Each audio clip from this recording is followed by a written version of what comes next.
And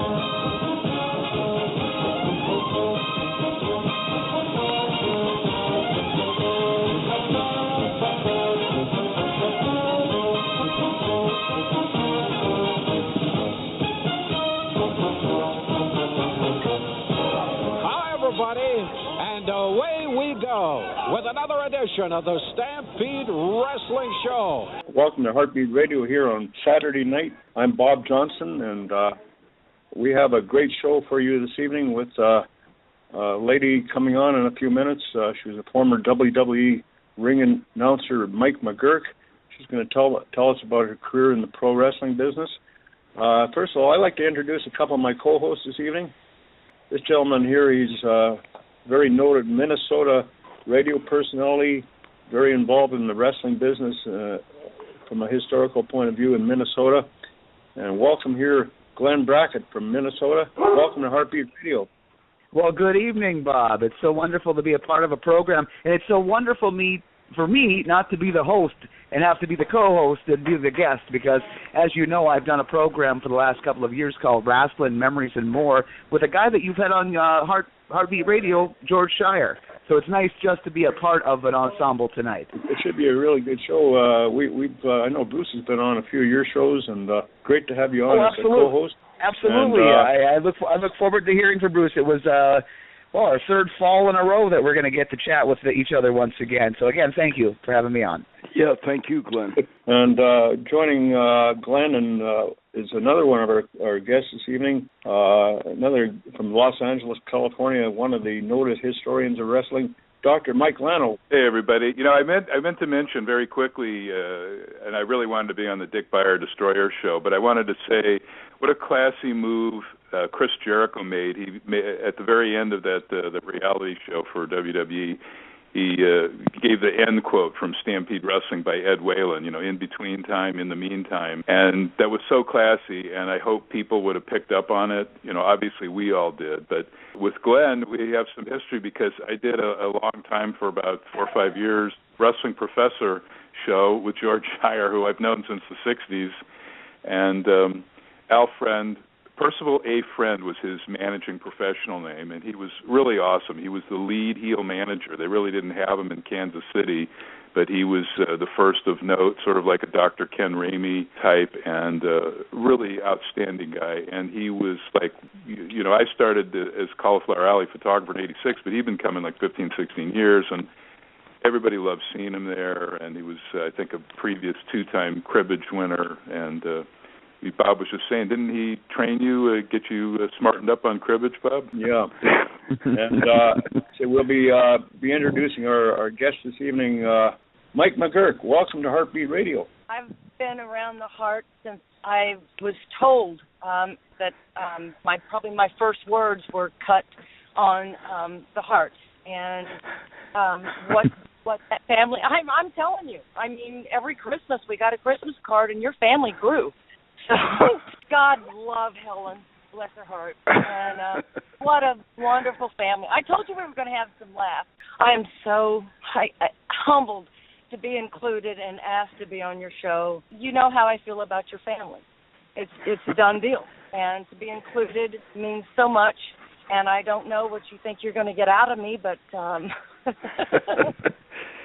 I am so glad to talk to all of our listeners, and how I came into it, obviously, is kind of like we all know, Bruce, is I was born into it. My name really is Mike. It's Michael Kathleen. And I was supposed to be a boy, and I think, my dad, and you know Stu, because Stu would have wonderful stories about my dad and the shoot stories. Oh, my Lord. And but it to still be at this time in my life and to be included, I love it. You have no idea. And to be able to be a part of it, I didn't give my body like everybody else has done, but to be a part of it, a business that I absolutely love, hey, I'm glad. Ask away. Bruce, can I jump in for a sec? Because I've been trying to get a hold of Mike for a long time. Very briefly, Mike, I shot you for Japan when you were, obviously doing ring announcing, and it was a big historic deal because, in 74 in Atlanta, Ann Gunkel, Ray's wife, was like the very first female promoter, along with the Sheik's wife in Detroit, Joyce. But it was a huge deal for any of us, and I've covered the biz since '66. Seeing and having you with all of your history, because I covered your dad's territory, and it was one of my absolute favorites because that's where the NWA Junior Championship was. I've heard everybody. The first thing that they did, it was like, oh my God, we know your dad, but oh my God, the trip. And they were long and grueling. I mean, when you look at it before, you go from Tulsa and you go to New Orleans. That's a bit of a jump.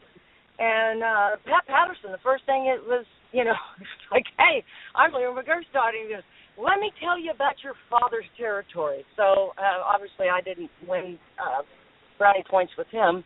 But it was a territory like San Francisco Shire and Calgary where work rate was emphasized and rewarded. You didn't have to be a big lumbering guy, although your dad introduced to the world Stan Hansen and Frank Goodish, later known as, Brody. They were big guys, but with the Danny Hodges and the Hiro Matsudas, there were so many real. I mean, it doesn't get better than Danny Hodge, and Danny Hodge Bass was with your dad. Let's throw in Jack and Jerry. Let's not forget Blackwell, Oklahoma too. And I love Danny, but I think that was a lot of what was happening at the time. I was just a little girl, and I can remember a very little girl, young girl. I'll throw that in, but I can remember, just meeting Jack and not ever really getting the whole crux of it, of what he meant and what he was doing. But it was tough for him because there was already an established champion, which was Danny. But yet, here's a kid that is from OSU, and I think Daddy, and along with a lot of the other promoters, saw the talent from our universities. I mean, that was where we all started from. I mean, not me. I'm sorry. When I say we all, I include that as my father. Don't get me wrong.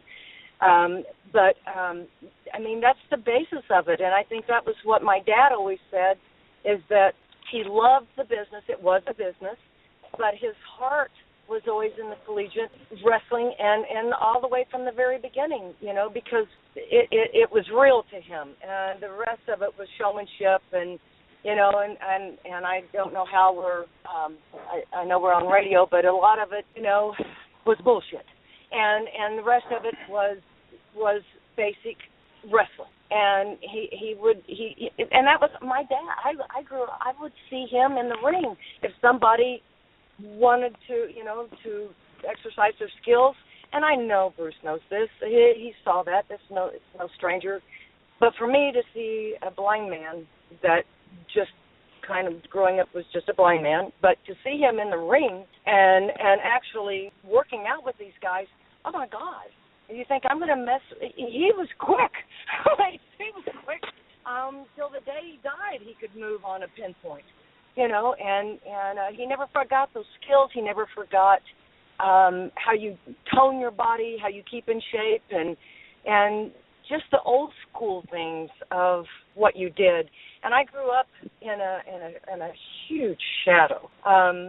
As an only child named Mike, that was supposed to have been a boy, and always feeling like I might have been a disappointment. I know better now that I wasn't, but you were still always on a proving ground because of who your father was.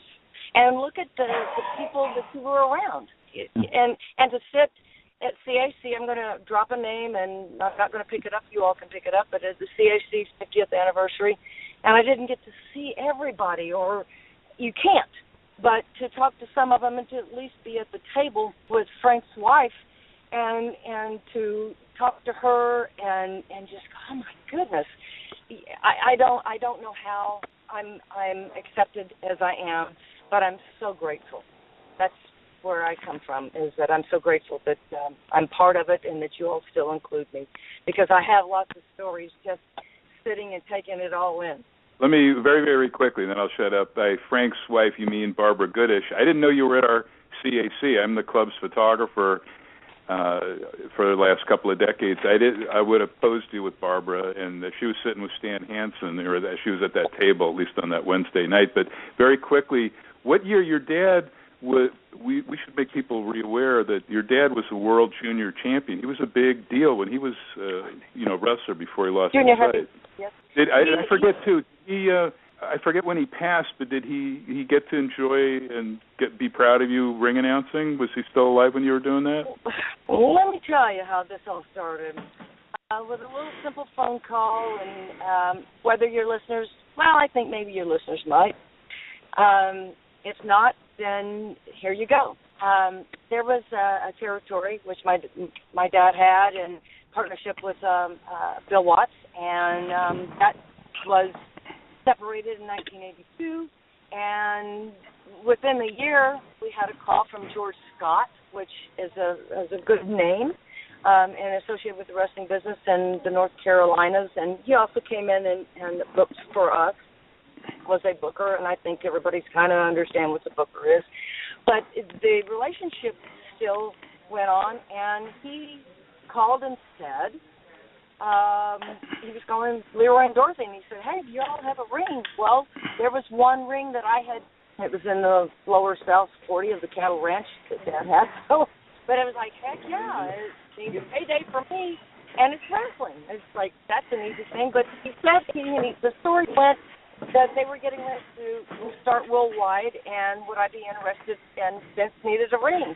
He's got a show booked in Tulsa, Oklahoma City. That's all. That's really how it started, because I know it was opposition towards the territory, or how it against Bill or wherever. Because I eventually, when I was successful in handling and putting up the ring in Oklahoma City and Tulsa, I ended up going to Kansas City. I ended up going to Memphis, and I wasn't brazen. Don't get me wrong on that.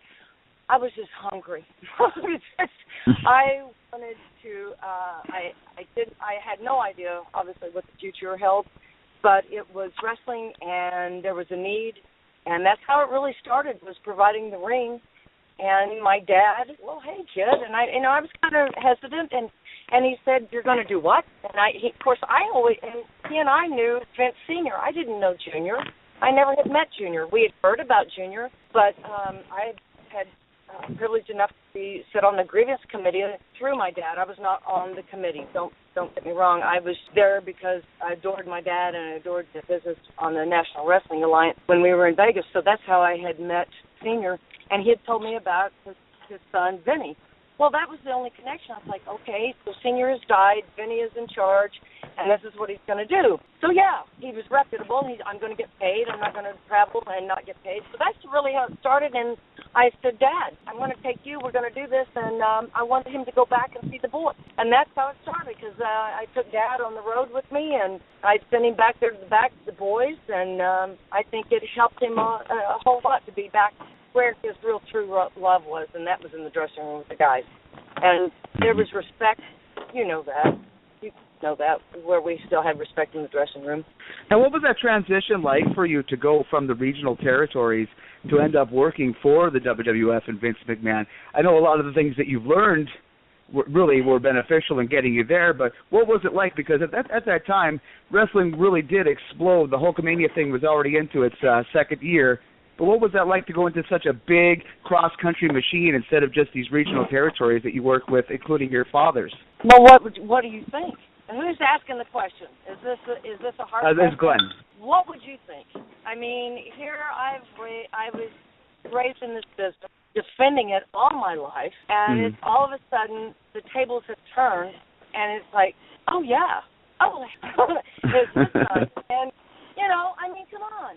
And not only that, they added music to it. They added modernization to it. Are you kidding? I felt on the cusp of something that we all felt that we loved, and to see it come a whole 180 degrees from oh my God, you're associated with the circus, and that's how I grew up in school. It's like, hey, well, the circus pays pretty good, man. But it did. And that was how you had to defend it.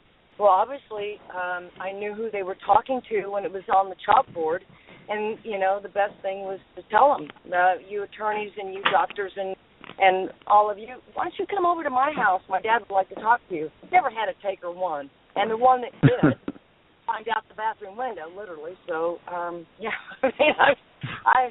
and usually you had those friends that came around full circle that was like, oh my God, because I went. Just to show you how I was kind of ashamed of what all. My name is given, like I said earlier in the program, is Michael Kathleen. Well, back to how I grew up, I was ashamed of Michael, and oh my God, they already know that my dad's in the wrestling business. I think I'll go by Kathleen. So I still have people that call me by Kathleen, and I would bring them over to my house, and they would go, "Why is your parents calling you Mike?" I don't know, they're messed up. But I would, until I'd take them, and I still have my friends telling me, oh, my God, I remember you taking me to the wrestling show. I remember the Bear. And funny thing is that I was probably about 3 to 5, and my parents were always working. My mom selling the tickets. I would climb into the ring not knowing, but I had a calling way back then, but I was just a kid. But they would say, hey, your daughter's in the ring, you need to get her out. So anyway, but I had friends that still remember. They go, oh my gosh, you turned me on to wrestling, because that was what I was trying to do. Is like, hey, come to a show is so different from what you see on television. So the transition of seeing that is like you're certified. We're good to go. So the accolades now come in that. And the ones, the naysayers, all of them like, yeah, well, they were the first ones when we come to Tulsa. It was like, oh, hey, Kathleen, can you get us back to the back to meet Hulk Hogan? You know, there's a little bit of that that's like, maybe. Yeah, it was just a certification. It was something that it needed to be, but yet it also needed to grow, and the business has. So I'm so proud of it.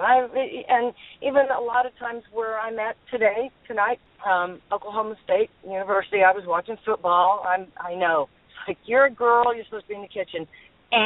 Never happened. So I love my football, and I'm up here at the lake, at Grand Lake, Oklahoma, and I work up here, not selling boats, but just being a part of it at Marine Mac. When I apply, you know, I walk in from the street, and I'm supposed to be somewhat normal. Well, obviously, now, thanks to the Internet, they have Googled me. And so I'll go through the interview, and they're like, okay, now, Mike, tell us your past. I'm like, all right. Okay.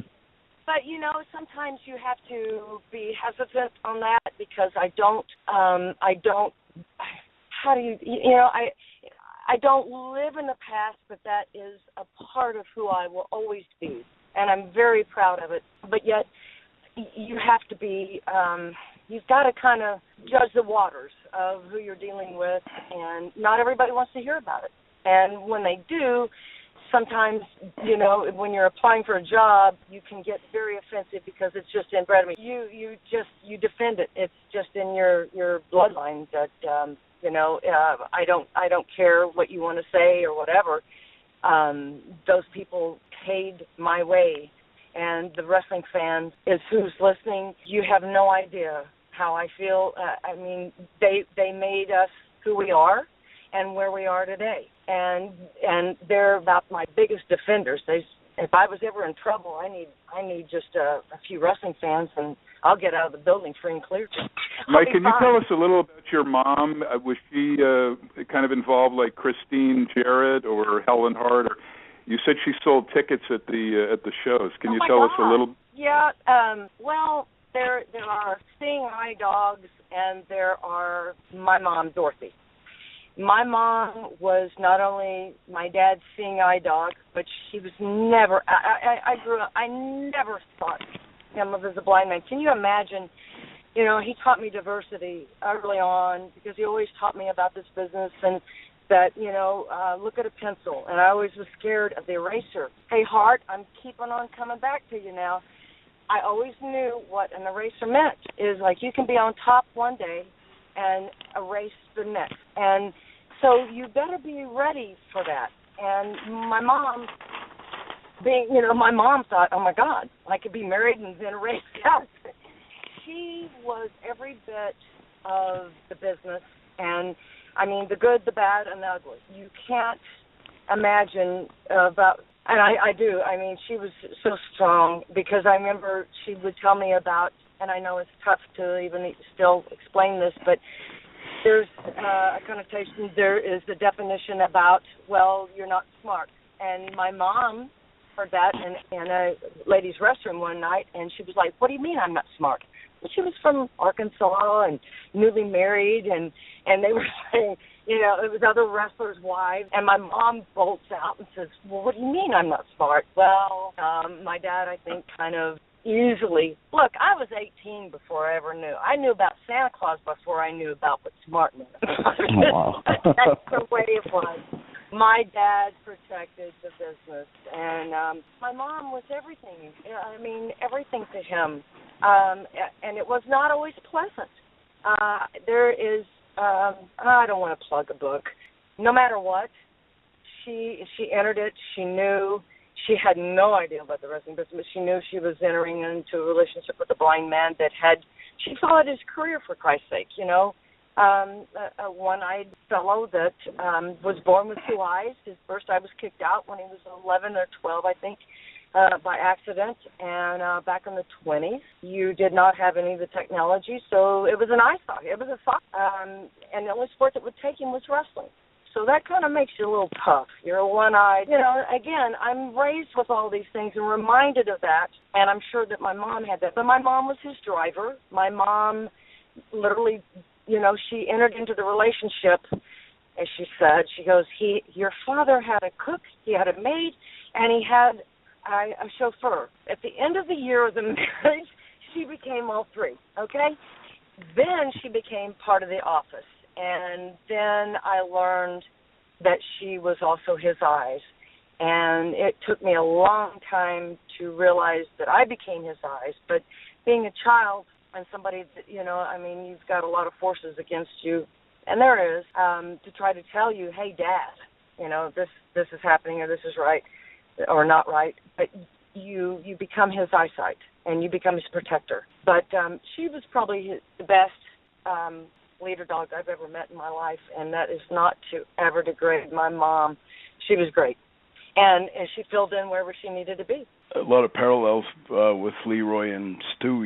They're both sort of hardcore amateur roots. And I think they had the same. I think they had the same mindset. And I know my dad wasn't, even though he sort of embraced or interacted with Vince, he was never a fan of the exposés and the open declaration that it was a work, and he didn't like all the a lot of the things that he felt were insulting to the integrity of the business, and he was on good terms with Vince, I guess, later on, in part because of Brett and Owen and all like that, but he was still, very disappointed with a lot of the things WWF did, and the direction they took the business, and he never approved of a lot of the so-called phony stuff or the.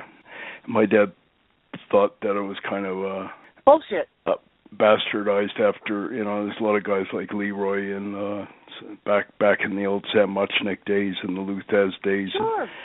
Those guys all, I know when I was growing up, it was an affront to, if anyone said anything about the wrestling business being phony, my dad would invite them down to the dungeon, and more than a few guys got stretched, and that was kind of the same mode in a lot of the territories with Dory Funk Sr. and certainly your dad's territory, where there was a heavy emphasis placed on the amateurs with guys like Danny Hodge and that, and my dad was the same. He always had these old shooters like Gordienko and Lindsay and Billy Robinson and guys that up here. And I recall my dad having a few pretty candid conversations with Vince where he was telling him he didn't approve of the direction they were going, and he thought that he could have and should have, stayed more middle of the road and left it to the people's perception as to whether it was a sport or whatever. He said at no point would he ever have been openly declaring or telling the fans that it was a work. And I remember when that open declaration came out, and Vince, around the Eddie Mansfield days and all like that, and my dad was disgusted with the... You remember he did that, Bruce, to avoid having to pay for state athletic commissions when he came out, held the press conference in New York. And my dad said that was there was a rationale ration. for doing that, even though it really was still disgraceful. Still no excuse. It's still not an excuse.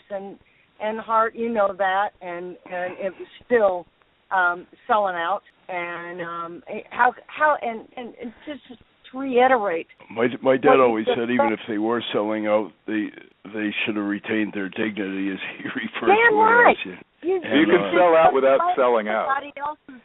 You just took away everything that they've ever done. How could you? So that was never. If somebody ever asked, and I don't think that question ever came up this evening. But are you kidding?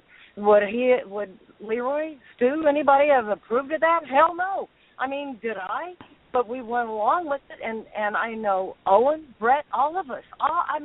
All of us, second generation, and Randy, all of us. I mean, we know this. We're not in control. We don't like it, and sometimes we're not driven by it. I'm not here. I am not a person that is out here to say anything bad. Do I agree with it? No, never. How could I?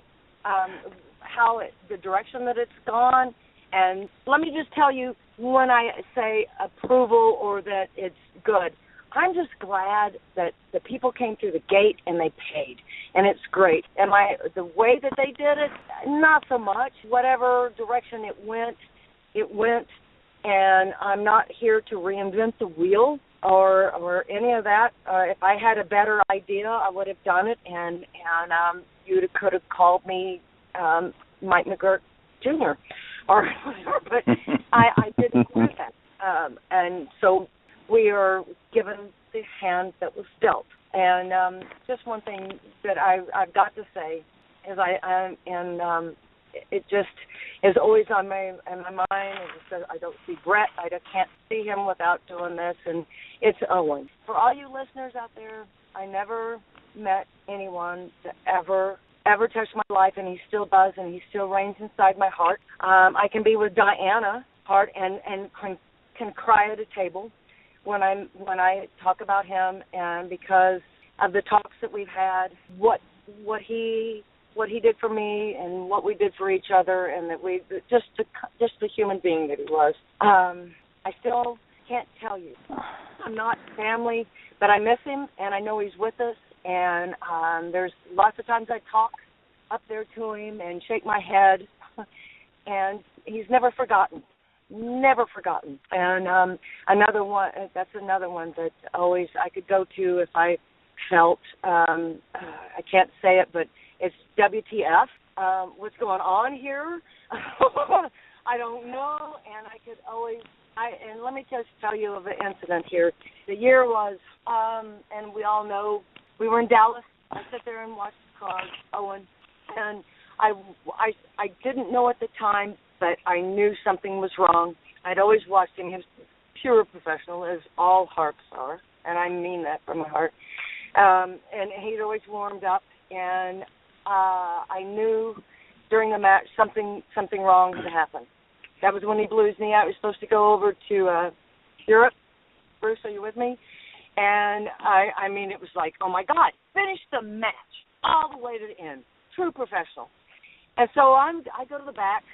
Lanza says we need him to get to the hospital. We took him over to Baylor, and all the while he's in the back seat, laid out.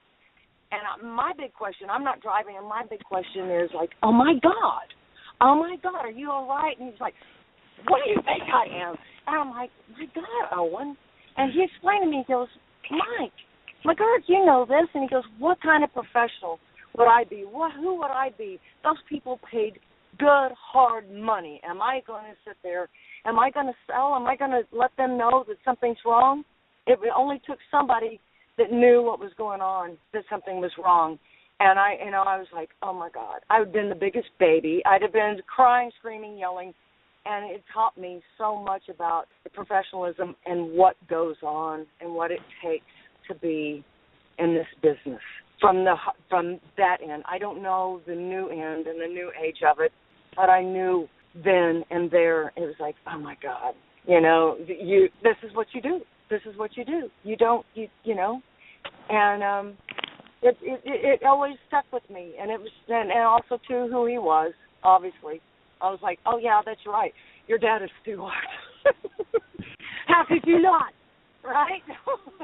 Like, oh my God. Yeah. Mike, I'm going to have to bail early, but I wanted to ask you, because this is where you do compare with the boys and girls.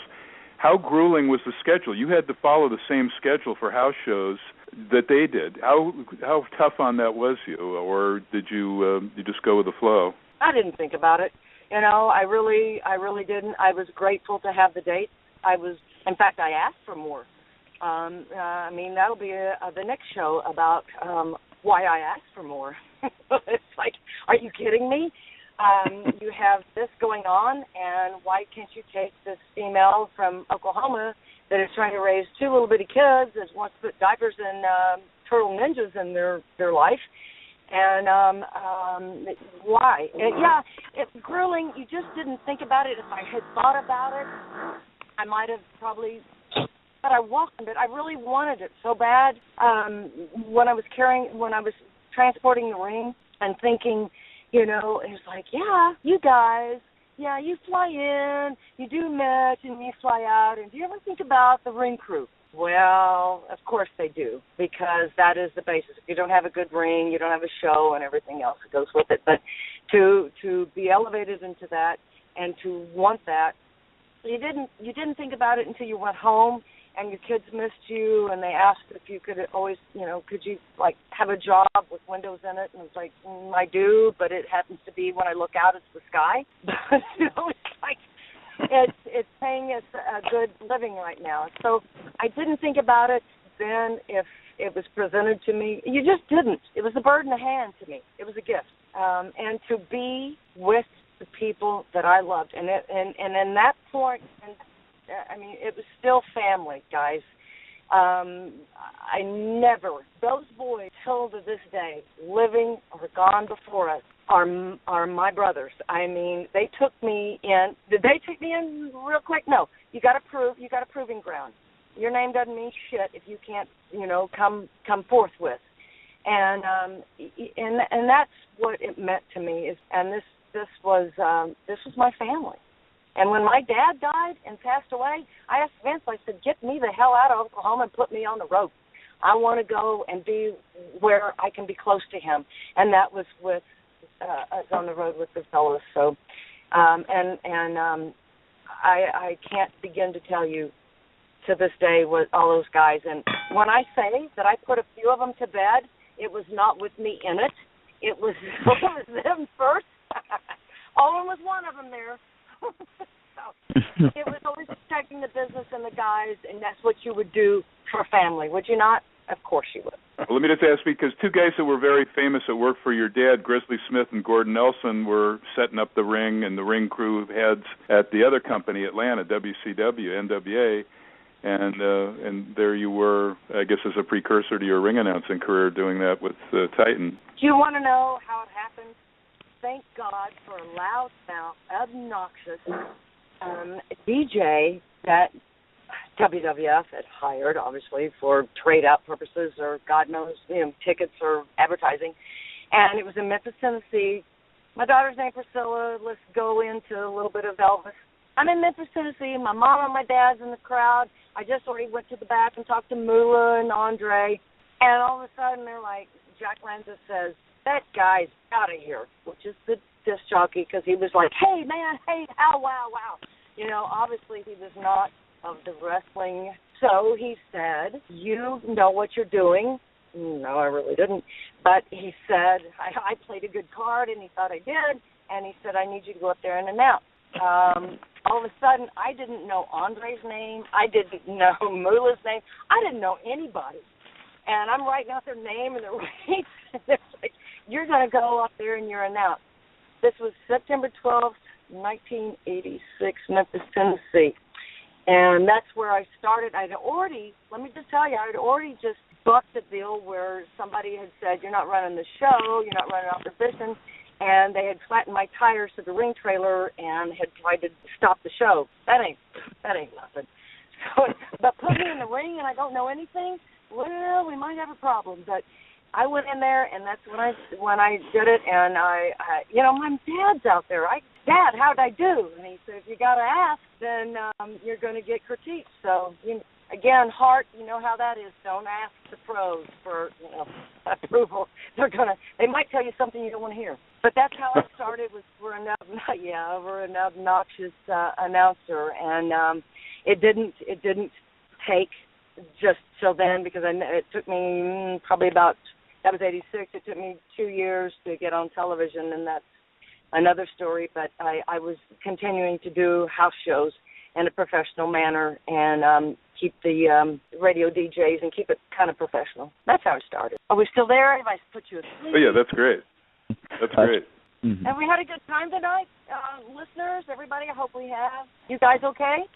I'm fascinated just hearing some of the stories. Mike's asking some intelligent questions, too, so makes for good listening. Well, those two guys, Chris Smith and Luke Brown, they were the Kentuckians. They were huge for Leroy. They were many time champions there. Oh, my God, the Assassins against them? Are you kidding? There were so many of them. And, look, I don't know. I'll throw a name out. Jimmy Garvin, Terry Garvin, Ronnie Garvin. I mean, Jimmy, I thought, the bleached blonde kids, and he was like 14 or 15. That was the first time that I ever, kind of like, oh, my God, there's somebody our age, and he's kind of cute. And later on, he worked for our territory, and he and Patty. So, and Terry Garvin happened to work for Vince, and he helped me with a lot of the ring jobs, a lot of it because of the association. And he knew that I would be there, and they could trust me. So I can tell you what, and I don't know. I learned about opposition and when Vince was coming in, and that and this is a true story. There was y'all have 5 minutes more maybe, and I was just telling you about working opposition and just knowing when I went in and I had a job to do and I was supposed to bring the ring in Oklahoma City, and there was already a ring being set up. That's not going to happen. So I kind of knew that it might be from the opposition, not naming any names, but I said, I'm supposed to have my ring here. Good God, man, I've just carried this thing and I'm putting this ring up, and they're not going to stop me, so you need to move yours out of the way. They told me that that's not going to happen, and I said, yeah, it is, and this is who I'm dealing with. And I went to the manager, which I happen to know, Scott Mullins, that had done some radio advertising with us in Tulsa, and he was working now for Oklahoma City in the auditorium. I said, get that freaking ring out of there, and mine's going up. And it ended up being the opposition. It was set to fail, okay? So I think I didn't know failure. And I will tell you, I was too stupid to think about failure. I just knew there was a job and that I was supposed to do it, and they were counting on me. And without the ring, there wasn't going to be a show. That also is the rearing that Leroy McGuirk put in me. And who I am. Probably when I was told to fail, and I did, I was supposed to fail, that was not an option.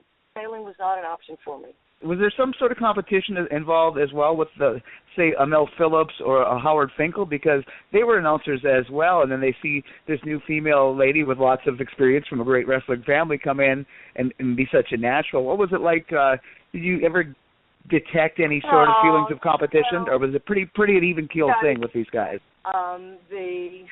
The lots of experience, I'm not sure about that. I was a gimmick. And in fans' terms, I think you could understand I'm a female with a name like Mike, and I think I was probably a muse at the time for Vince.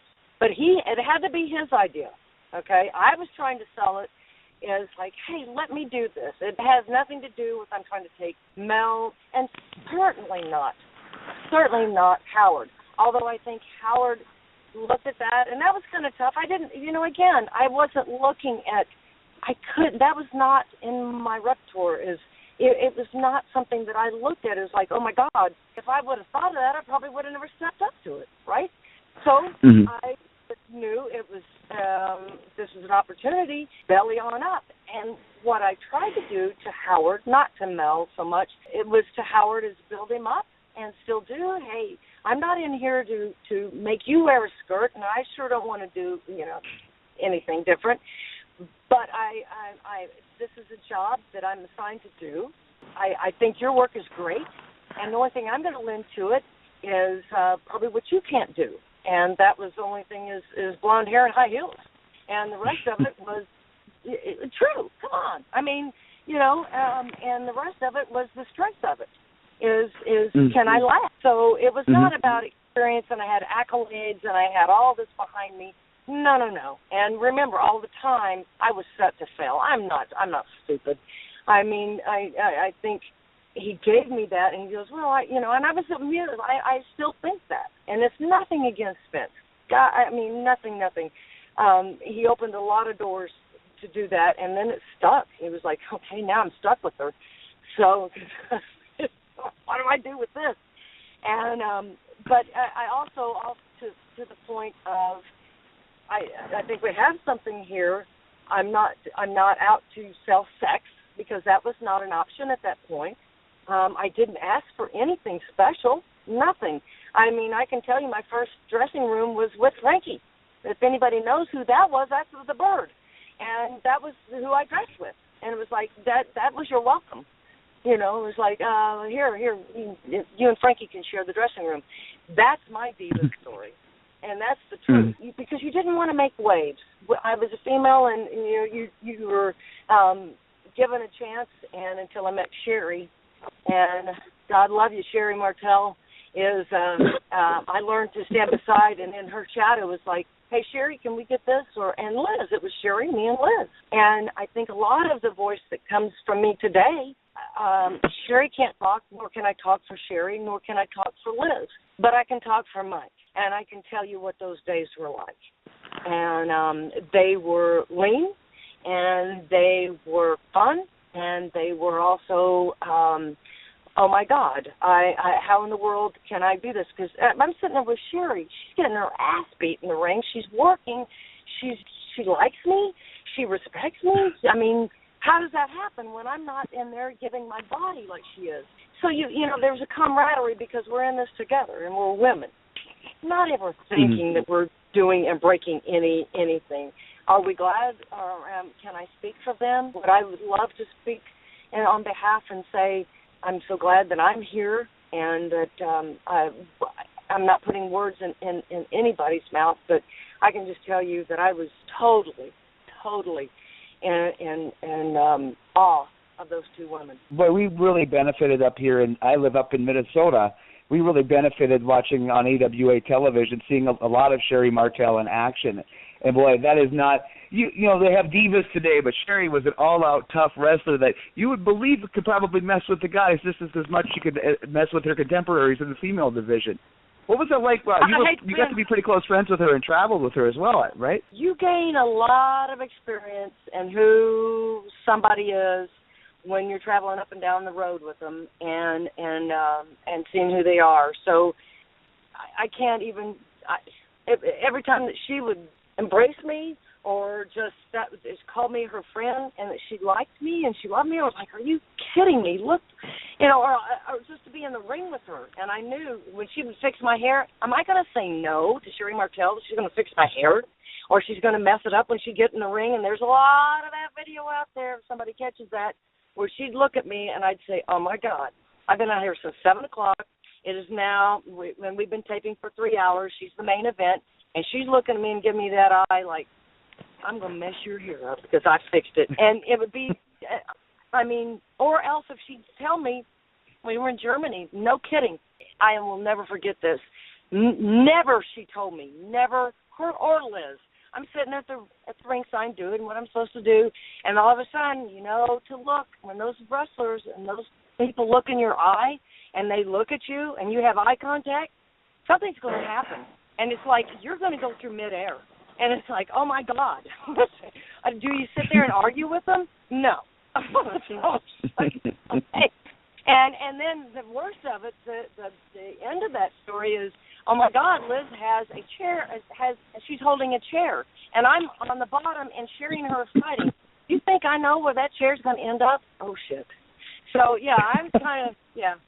So for that, I always know that I never asked questions. I just went with it, and she knew, and there's times that I love my Miss Sherri. I miss her immensely. What an asset to the business. And if any man back in the day, you betcha.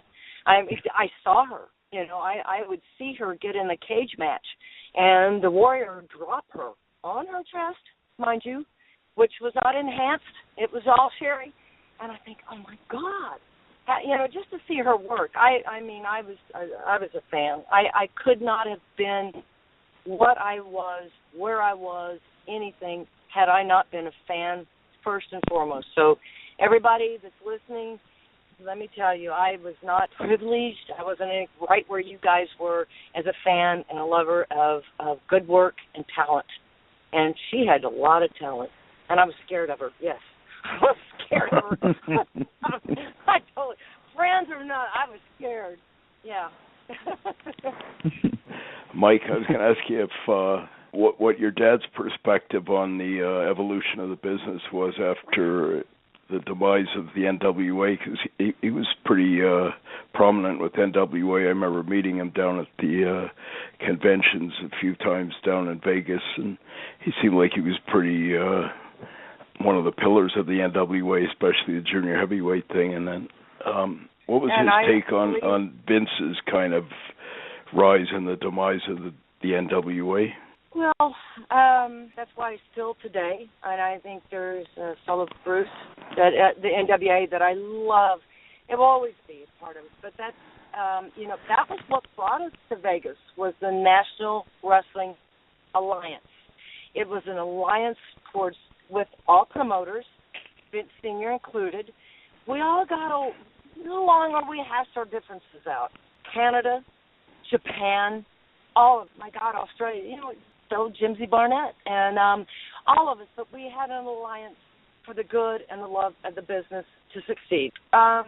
When you tear that apart and you degrade that, and it's not something, we all are a product of our history and our past, and you don't recognize that, and that you're the supreme being, and you're going to again that thing that I said, that you're going to reinvent and we're going to change.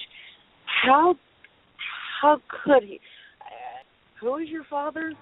The same one that loved my dad, and the one that my dad loved your father. They didn't agree and see eye to eye. Now, would he question it, especially when I took him to St. Louis, which was in a place that my dad would go and wrestled, and he would ask, because they had these aluminum risers. Now, remember, my dad is blind, and he would hear the stomping and hear this, and he goes, what is it? What's going on? What's going on? I'm like, Dad. And he goes, is that, that's for wrestling? Yeah. And he didn't get the music part of it. I was like, what kind of horse shit? I'm sorry. Oh, my God, I got to watch out. But what kind of stuff is that going on? But yet there's still, he's still, something was going on, and he goes, and that's for wrestling? And I could see the question mark in his head and in his mind, and just kind of a tilt is like, and I hope that's not wrong, but, he would be in just kind of, your daddy could see, and mine was trying to put all that together and trying to envision that this is what it was. He still didn't agree with the pomp and circumstance that was going on, but that he, remember, even though, and this is not bad, I started out this whole interview, my dad loved the amateur wrestling part of it. He loved going back to his old school at OSU. Of course, Danny was from OU, and he would tell him, he was like, I'll be goddamn if I'm going to take you over here, and Danny, you're over there coaching the OU wrestlers over here at OSU on my campus. It was the fact that was his love. That was where he came from. But the thing that put the money and that was what evolved. And so you can imagine what he was thinking, what was going on with the Vince thing, and kind of hanging his head, because he told me, and I'll tell you this, and I know that your dad said the same thing. I'm not proud of this. I'm not proud of what's happened. This is, it's kind of like what I guess we can say growing up is, am I proud of it? I'm glad that it's come to acceptance, or am I proud that it's gone the way that it has? What they had thought of it and what they had worked so hard to accomplish, not so much. But no, not my dad. No, he just couldn't grasp it. You know, he was trying to understand, and when you can't visualize it, but you hear it, and it was tough. No, I don't think because he called it, BS. It's like, it's not believable. It's not believable. They don't do. And he goes, how long did that match go? And he goes, 10 minutes? Are you kidding me? We did 2 out of 3 falls, 60-minute draw. You know that. That's an athlete. You know that, right? Yeah. My dad was quite disenchanted with the NWA hierarchy back in the early 80s. He attributed a lot of what took place later with Vince and all like that to the mismanagement and the whoever was pulling the strings with the NWA, the titles and all of that back in the late 70s, early 80s. It was pretty stable in the 70s. I remember Dory Jr. and Harley and Briscoe and those guys were all, NWA seemed like it was pretty stable, and the champions would come up here, and everything was pretty respectable. And then I don't know what happened. I know they canceled. I think my dad had Harley booked for we used to have a big show up here called Stampede Week, and we always had the world champion up. And I can't remember who it was. They called up on about 3 weeks' notice and said, Harley can't make it, something like that. And my dad ended up actually bringing Nick Bockwinkel in from AWA but that sort of marked the beginning of the end of my dad's relationship with NWA, and then I ran into Paul Bosch a few years later. I think I was in New Zealand with him, and before Hulkamania and all like that. It was about 83, and Paul Bosch was totally disenchanted with all the NWA brass and told me he was sick of them all, and they were all backstabbing and cutthroats, and that was about a year or two before Vince kind of really took over. But I think the alliance.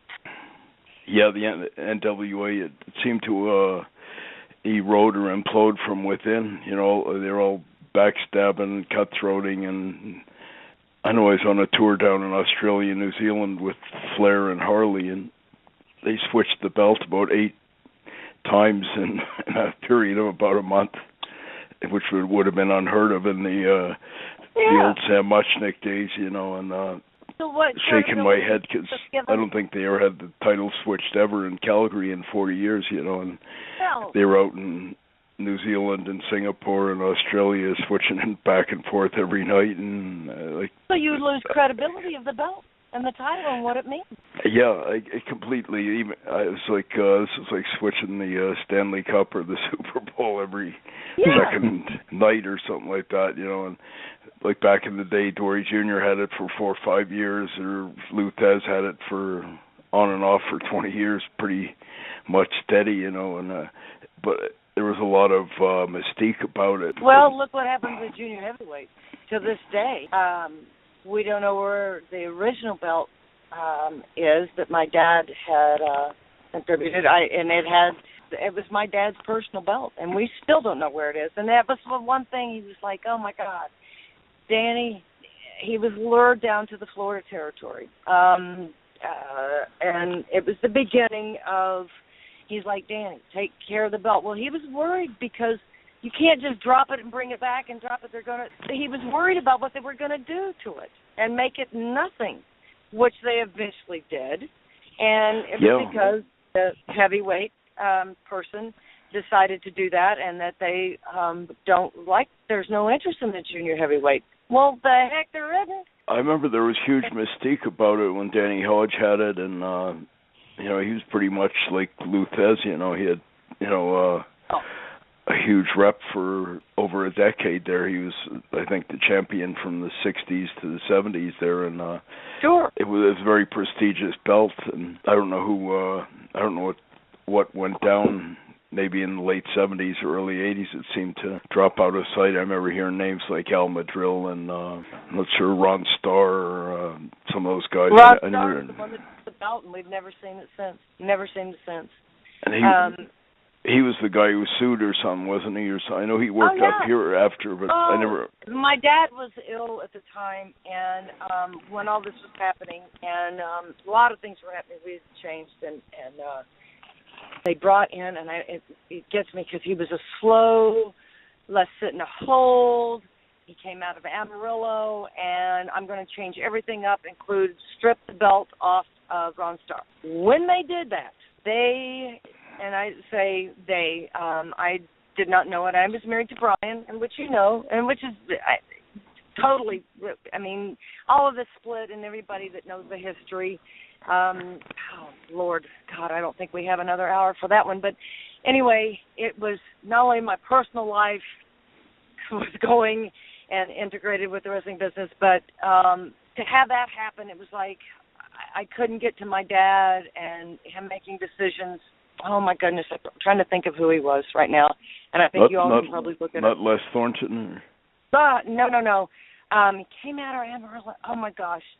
Older guy, just was an old, let's sit in holes and we're not going to do anything. We just got Guerrero, and we had Eddie in there, and they were high flying. We were moving along, and then all of a sudden we had an older guy come in that just totally turned everything around and tried to re-educate the fans to where we're not going to do this. And the fans weren't buying it. The gate fell off. Ron Starr said, "You're going to take the belt from me." And when he did, and they didn't tell him until like the day before, he took the belt and he walked off. And he walked off that night with my father's belt, and we never saw it again. It was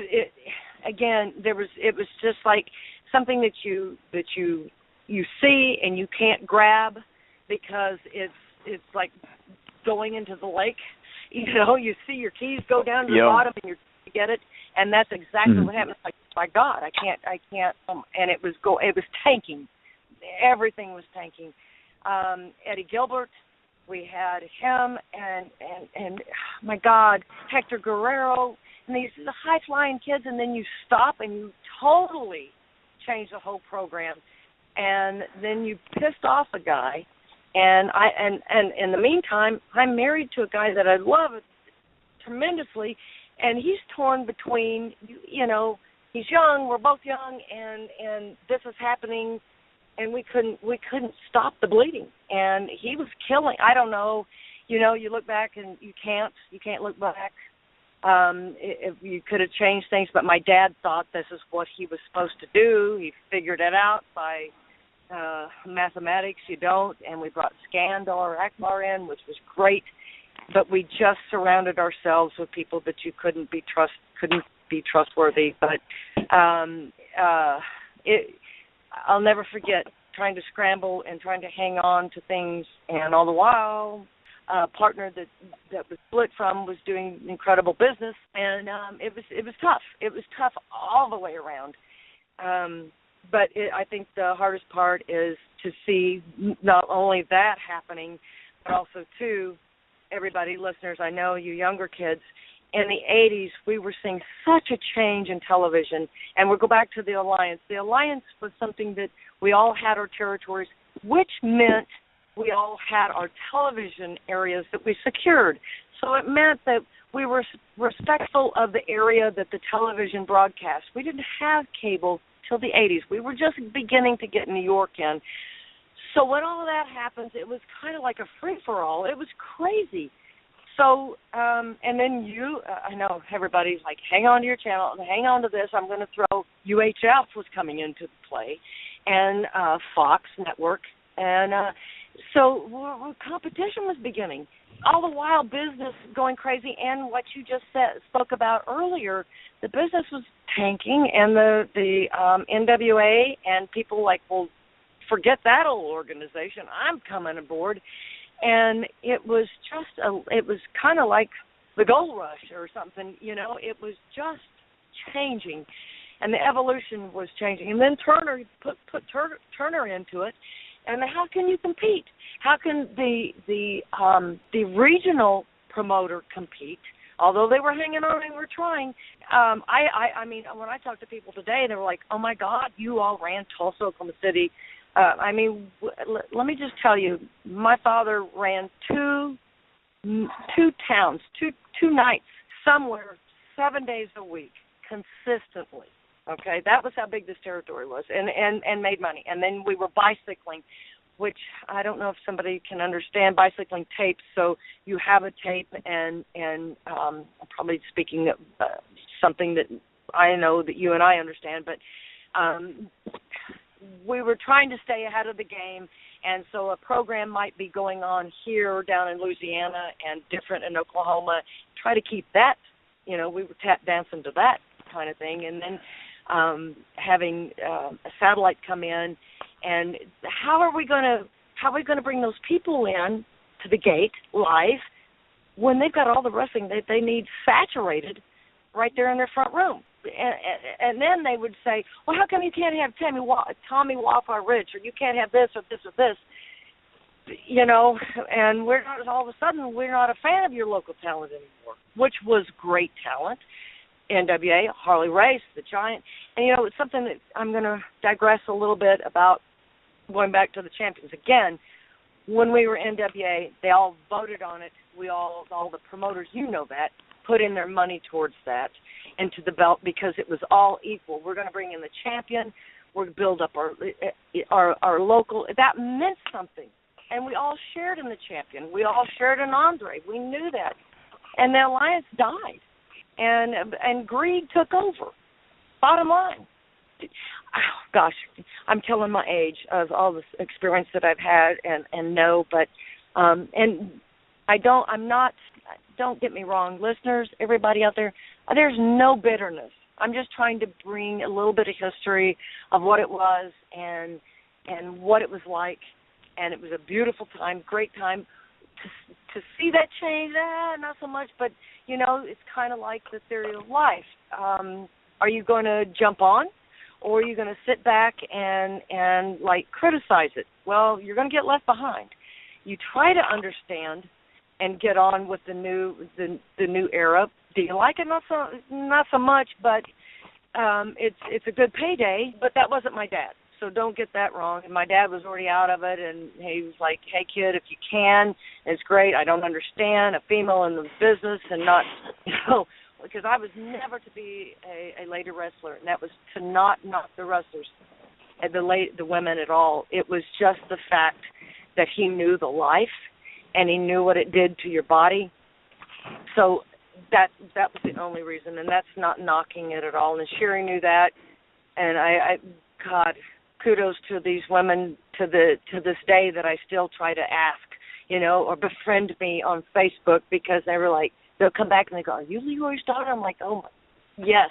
And for them to, because I knew them, I still have a little vault of their pictures, their promo pictures, that we use, and for them to like me, because I watched them. And Casey, I got to tell you, she was one of the sexiest women I ever saw when I was growing up, and put that black hair, and she was a badass.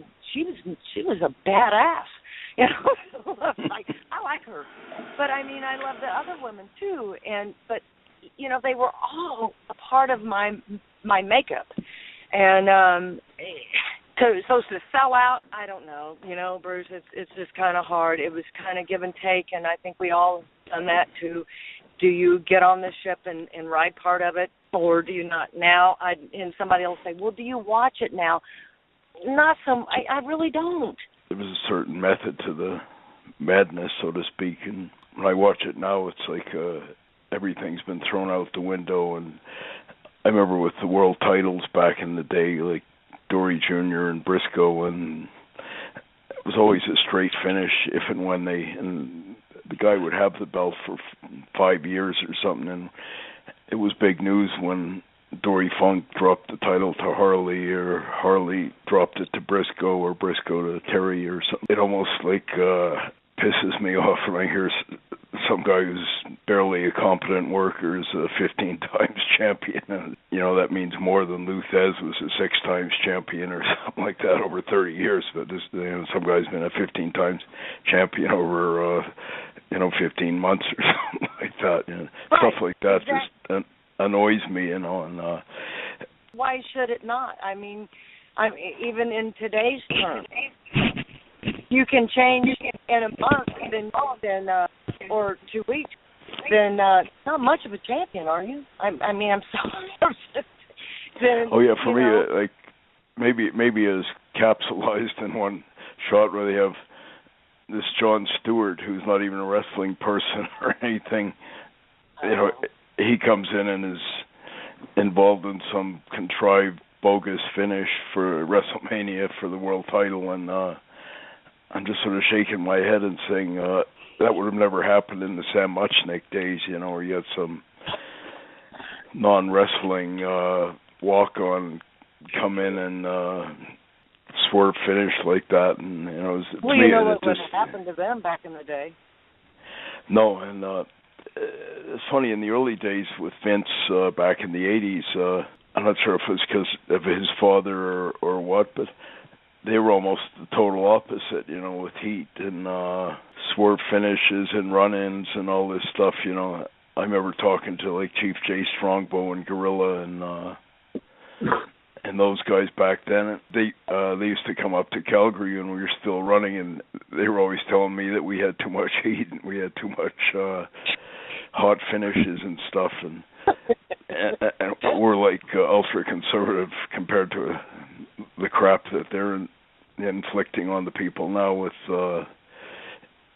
every match is like a high spot fest and swerve fest and a run in, and they have this more is better mindset now. I guess more heat, more swerves, more tits and ass, more verbal diarrhea, all the other, but in the old days, I remember like when Andre and Hogan, it was like the quintessential moment in WWE history till that time when Hogan slammed Andre, just a body slam, but it was the build up to it and all like that. And now it's like a whole card of tables, ladders, chairs, and stuff like that with no build up to it, no consequence. No better than a video game these days that they put out. It really is. It's just a bunch of big spot, big gimmick matches where, 10, 20 years down the road, it was about the matches. Yeah. In the old days, if you had a gimmick match, it was maybe 6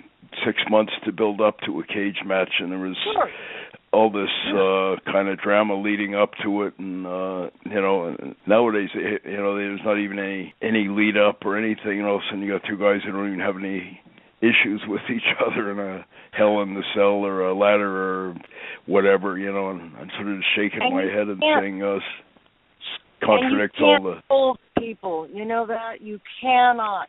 And I think that's the hardest part that I try to grasp is like, are you kidding me? You consider the viewer a dummy, or I'll just throw this down their throat because this is the way we are, like a cartoon or like you said, a video.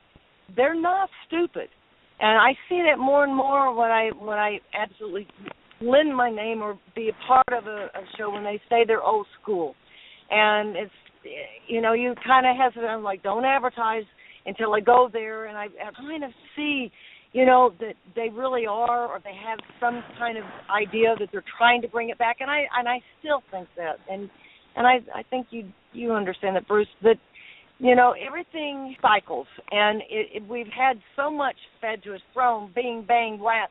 You've got to get back to the basics. It's funny. I totally agree. It's funny they laugh at the word old school as though you're maybe referring to cauliflower ears and wool tights all like that. And old school was, it was some of the best workers I ever saw in the world were like Dynamite Kid, and those guys were old school all the way. But everything they did was for a reason. It wasn't a high spot. Wasn't just done for a cheap thrill, or you weren't going through tables just to get a holy shit reaction from a bunch of smart marks or any of that crap. Right. Everything was for a purpose, and every card was sequential build-up. You didn't have the guys in the preliminary matches smashing chairs on each other's head and getting juice and getting on the mic and dropping F-bombs. Very sequential build-up. And if you I think they need to go back to that. You bet. I'm not sure what. It's like the opening match. Let's have that's what it is. Get a nice match, a good match. Get them warmed up. It's an opening match. To lead on to a main event. It's not supposed to be the main event. The kid's not supposed to be showcasing everything he's got out there. Yeah, and that's where I walked into some things that there was more people that was in the dressing room that was in the crowd. I was like, that's not that. And it was open book. That's not what you do. And that's not a card, and it's not the talent. And it's like you said, a lead up. I can tell you again, back from where I started with this whole interview, I was a fan, and if you had a cage match, you had many weeks of that dance that you led up to that for that reason. Is like maybe that 6 months, 8 months. It was like a build up, and a guy was running from another guy, and there was it was like the final blow off. Finally, you're going to put them in a cage. I laugh at WWE when they have a cage and then they have this little door, and the guy who escapes wins. And I'm going, what's the my dad, whenever he had a cage match, it was like a fight to finish. There was no escape and no little, and nowadays whoever sneaks out like the coward is declared the winner. And I'm kind of like, it contradicts the whole point, but it seems like and I don't like to sound like I'm criticizing or raining on their parade, but they really need to re-examine what they're doing. And I've said it for years, but I don't think feel the worst. that you're doing that at all. And you're such you have just when I was asked finally to be part of that, and I don't know how I still am part of your show, is to realign people's thoughts of what they're throwing down your throats now, and I don't think a lot of people are buying it, to what we're from. And I mean, I'm just going to tell you, why do they want to tune in?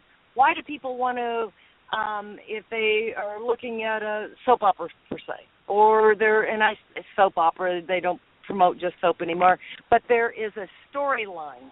And why do they keep on tuning in? Why are they keep on doing that?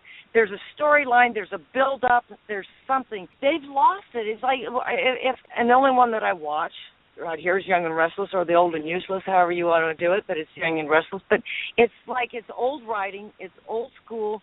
They keep you entertained, but they keep you, just like what I've only understood, is that I still want to know what's going to happen this week, next week. It's a build-up. It's a slow build-up. The villain always gets away with it, which I love. I love the heels. And, I know you guys get over it, the Hello fans, but, they have the most freedom, but it's still, there's still a good guy and there's a bad guy. There's not that discerning lines of like, well, I'm kind of good and I'm kind of bad. I call your card on that. You're either good or you're bad, and that's what makes the story engage. And then you're going to call it. You build up, and you're finally going to, in my life, and in wrestling and the things, you're finally going to have to pay for that some way, somehow, and that's where they would, not have a door to a cage or anything else that you're going to. This is the final finish. Who are you really about? Are you really a champion? Like, do you have what it takes? Not this, any of this other stuff. My son to drop another name, which is Max and McGuirk, and he had gone down to Florida and developmental. Every freaking day they changed. And I have told him he was raised in this business of it's a family, it's this. Owen being number one guy that I'll never forget that he taught my son. He was like, keep your receipts, kid. He was like, keep your books and stuff. And he's Owen and Max. So it was, yeah, he was so good to Max. And Max goes down there knowing the Harts and the history and the Hennings. And, you know, you build this up and you this kid, and I told him, I said, you got to go to college, you got to get your 4 years in, then you can go through rest. Get trained another year. So it was probably when he was 25, he goes down there. They didn't know what the left hand was doing to the right. 3 concussions later. They didn't teach him how to protect himself, nothing. And he had a good trainer here. Tom Jones, another name I'll drop, was a good black wrestler. Great guy. One of the first that I can remember that actually, I mean, had a regimen that he worked out every day. Incredible muscles. When the gym was not something that we did all the time like we do now. He did and infused into the body that we do. He worked out in the gym, but not, he really, and he was old school. Well, Max goes down there and they just ate him up, you know. And I went down there, and, of course, there was a couple of second generations down there, and the dads were there. And I asked, I'm like, who's minding the shop here? I'm not going to go and say, hey, take care of my kid. That was up to him. But I just, like, what direction is going on? When you all can, and Dory Jr. comes down, and he brings his guys, his kids, and they don't want that. And Dory's like, hey, kids, I think, you know, because Max had nothing but, like I told you earlier, I started him out at 5 years old. He knew the basics. They didn't want that. No. Like I said, after the concussions, and the heartache, he called and he's like, what do I do? Well, we're not quitters here. You know, you don't even use the McGuirk name. We're going to go by Leroy Morgan. What's up with that? It's like Curtis Axel or Michael McGillicuddy when they brought him in or whatever, you know. And I have no idea what the hell they're thinking, you know. Those are legendary names, McGuirk or Hennig and stuff like that. They should be capitalizing on it. And it'd be a good way to educate the younger fan about the name and what that name represents. They don't have to go over the top, but it could be a great point of reference for these guys that are third generation. That's all. Oh, absolutely. We've never thought anything. Don't get me wrong, viewers. Ever did we think, that we have any consideration to go to the top? It was just the fact. Now we have. I just wanted third generation in there. That's all. Is that we're still players, and that there's a history of what we are about that is still here. The Von Erich, I see those kids, and you know, thank God Kevin's holding them back a little, you know, and he's just like they're too young. But just have to say the Von Erichs, and I saw it firsthand just in August, and to see people come out, and Kevin is doing really good, and he's like, I'm not going to let Vince have them yet because they're not ready. Good kids. They have basics, and, you know, and they didn't get to know, but they've watched videos, but to talk to the kids and to hear the respect and to hear that just one of them came up and he's like, do you know how cool this is? He's like, we've heard of your dad's name, and of course my dad would talk about you, and I was like, oh, there's stories we can't talk about because we grew up together. Yeah, it's just, well, you know, I'm just saying we were family. And he said the lady that used to make the boys all the ring jackets is still alive, and they were telling me, they go, Mike, it was so cool to be able to see David, Kerry, and to see their names and their measurement of where this lady had made their jackets, and now they were a part of that, and that was their first time. And they, you know, let me tell you about those boys. And they were the Von Erichs. They were the Kevin, Dave, and then of course Kerry. It's like, and you know this, Hart, and it's just the way it is. It's unspoken word. And when you see them, you've got to go back and you talk to them, and the respect was there. So good job, Kev. Fritz was up here for about a year. It's back in the 50s, and I remember when my brother Owen died, Doris and Kevin and them came up for the funeral and had a nice visit with them. But it was exactly like you're saying, though. It's kind of like this family, you know. And I was out with Ted DiBiase a while back, and his dad was up here back in the 50s and 60s, Iron Mike DiBiase, and a guy named, his wife was, I think, Helen Hilder. She was a lady wrestler. So, yes, I remember meeting all those people when I was a kid, you know, the Ricky Romeros and the Jay Youngbloods and the Gino Hernandez and Luis Hernandez. And it's funny, though, Larry Hennig was up here breaking in back in about 61 or something like that. And hey, the first time I had pizza was with a Galento, and it was like nobody knew what pizza was. And in the early spaces, he was like, "This is what pizza is." Hey, young kids, go ahead and have a laugh, all right? Yeah. I had a pan from the Italian, and you know that, Hart. We all had privileges to. You know, it was like he goes, "Yeah, they're going to Americanize this stuff, and this is what real pizza is, kid. It's deep dish. It's served in a pizza pie."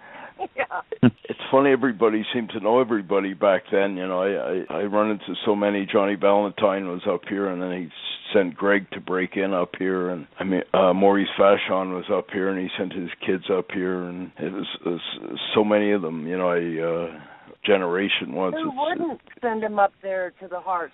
If you're going to laugh or be anything, send them up there. And oh, yeah, that was, Stu would kind of come down like some kind of...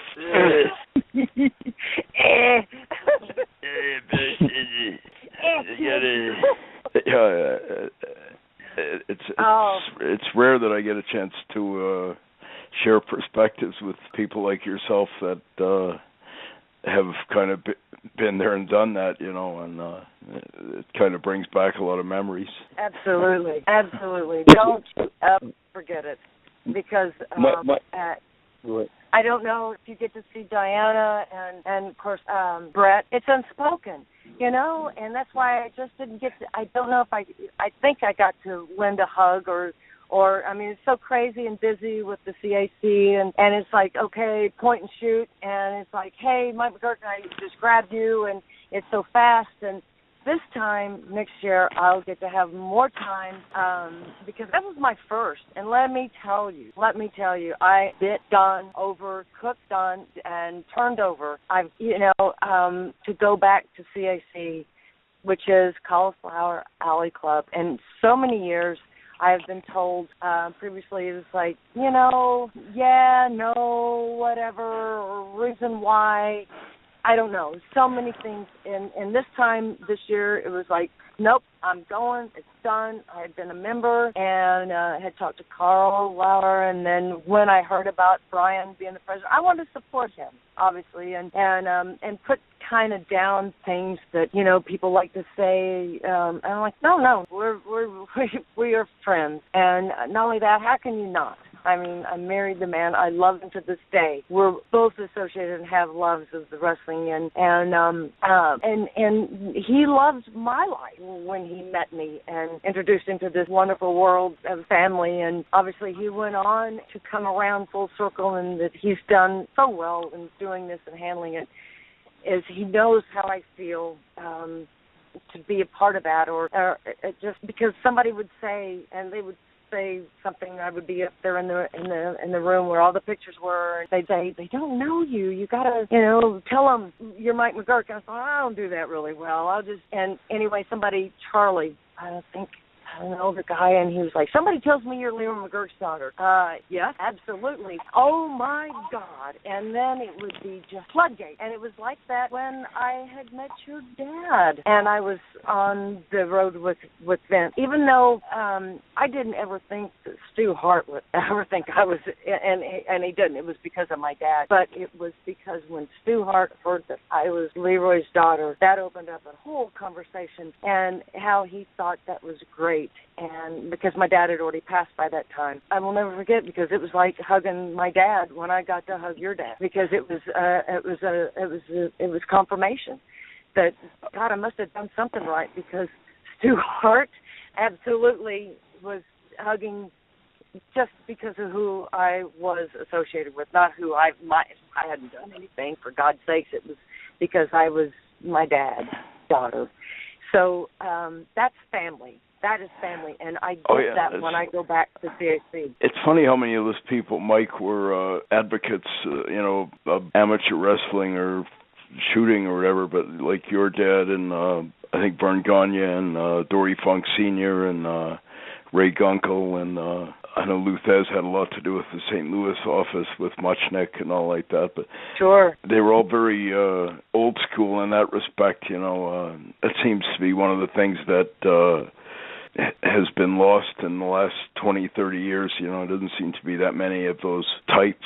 I know when I used to go to the NWA conventions, I think I maybe met you back in the 70s back there, but it seemed like every one of those promotions had some old shooter like a Bob Geigel or a Hiro Matsuda was down there with Eddie Graham. Oh my God! God! I can tell you a story about Matsuda, and I remember him as a young kid, as I was a young kid, but he was a young kid, and I can always tell you the story that he was carrying around a box of milk bones. All right, listeners, get a hold of this, and it was a rib. This is dog bones, it was milk bones, but they told him that it would be good for him and build his bones up. And I was like, and I had questions like, why is that wrestler carrying around a box of the dog bones that we usually feed to the dogs? And we learned early on. Matsuda got his revenge later on, poor guys afterwards. But yeah, I mean, truthfully, that's what we did, and it was nothing wrong, and I don't want the listeners to think that's bad, but it was something that was a loving expression. It was not to be, and now we're all in this world of, oh my God, we're demeaning, or, oh, that's pretty cruel. It was not cruel. It was not demeaning. It was something of very loving as, hey, and he took it very good. I mean, obviously, you're carrying around a box of dog bones with a dog picture on it, and the wrestler said, eat this, it'll be good. So you did what they told you to do. I think that's one of the things that's missing, too, in the business. Is you would have heard about him. It was such a big part of it, is all the ribs and the Mabel parties and all that kind of stuff. I know when I was breaking in, I used to hear, I was sort of in awe of these stories my dad would be telling me about guys like Ted Christie and Vic Christie and some of these other guys who were notorious ribbers, and I think Johnny Valentine was another one. And oh yeah. But I used to hear all these about the ribs, and and they used to go to incredible lengths to perpetrate these ribs and set up these the Mabel parties and all that stuff. And you don't hear too much about that anymore, but it seemed to be just part of the landscape back in the day. These guys, as soon as you heard their name, you'd know that they were. Buddy Rogers is another one. They're always up to some kind of mischief or some kind of behind-the-scenes pranks and all that kind of stuff. And it was all in good nature, all in the love and the focus of maybe probably what they had gone through, or a part of, and I think early, I know early on when somebody would say something, or I'd feel like, gosh, they're making fun of me or something, and my dad said, hey kid, if they didn't like you, they wouldn't tease you. So obviously ribs became a part of my fabric. If I they seem to, for some reason, a few territories were really like almost known for ribs. I know I heard Oklahoma was one, and I know Calgary was one. That always the Mabel parties or some kind of goofy stuff, but it seemed to be good for the camaraderie on the road or whatever. Good for the morale. I mean, look at tough roads and the miles they were taking at the time, and it kept a lighter note of being away from the family, which is what was so important. And if you can't be with the family, this is where we're at. We're with this family, so make the best of it. and keep a light heart and a light note about it. Nobody was being burned at the stake, and it was, it was. I'm hoping that some of the listeners out here are starting to maybe grasp or appreciate what a big footprint Oklahoma had. Guys like Danny Hodge and Leroy and Dick Hutton and some of those guys. Jack Briscoe's another one that was kind of out of there. And some really legendary, incredible workers who really made a major impression on the modern day wrestling fans. It was just that he was a part of that, and then we've got the Harts, and I mean that. We haven't even touched on the different territories that we all shared with that produced the same thing and the same kind of thinking. And you touched on it earlier, Bob Geigel. Pat O'Connor. These were, I don't know about you, but I grew up with real life characters. They were characters. But they were the real thing. And they not only could talk the talk, they walked the walk. And they could back it up. It was not, and it was not a big showy thing either. It was something that if you've got to brag about it, then you probably don't have a lot behind that. It was the very quintessential quiet man that could come up to you and whisper, as in Danny, gorgeous body, sweet face, and could come up to you and say, I could just take that shoulder and take it right off your body and hand it to you if you so like. It's like, oh my God, if you so like, well, let me please and thank you. But that way you didn't have to yell and scream. You didn't have to have gone through this whole conversation interview, throw in the kitchen sink and the wrench and everything else. You proved it in so many different ways, and I've told you, and I'll reiterate this to the listeners. Yes, Oklahoma was tough, and have to be. We're Oklahoma. We're in the middle of the country, and we're to go against such forces as Canadians that have great talent, but to have the respect, and that was again what we've talked about is the respect from the promoters because they thought alike. They did alike, they promoted alike, and that was what we saw. And Stu, the same thing.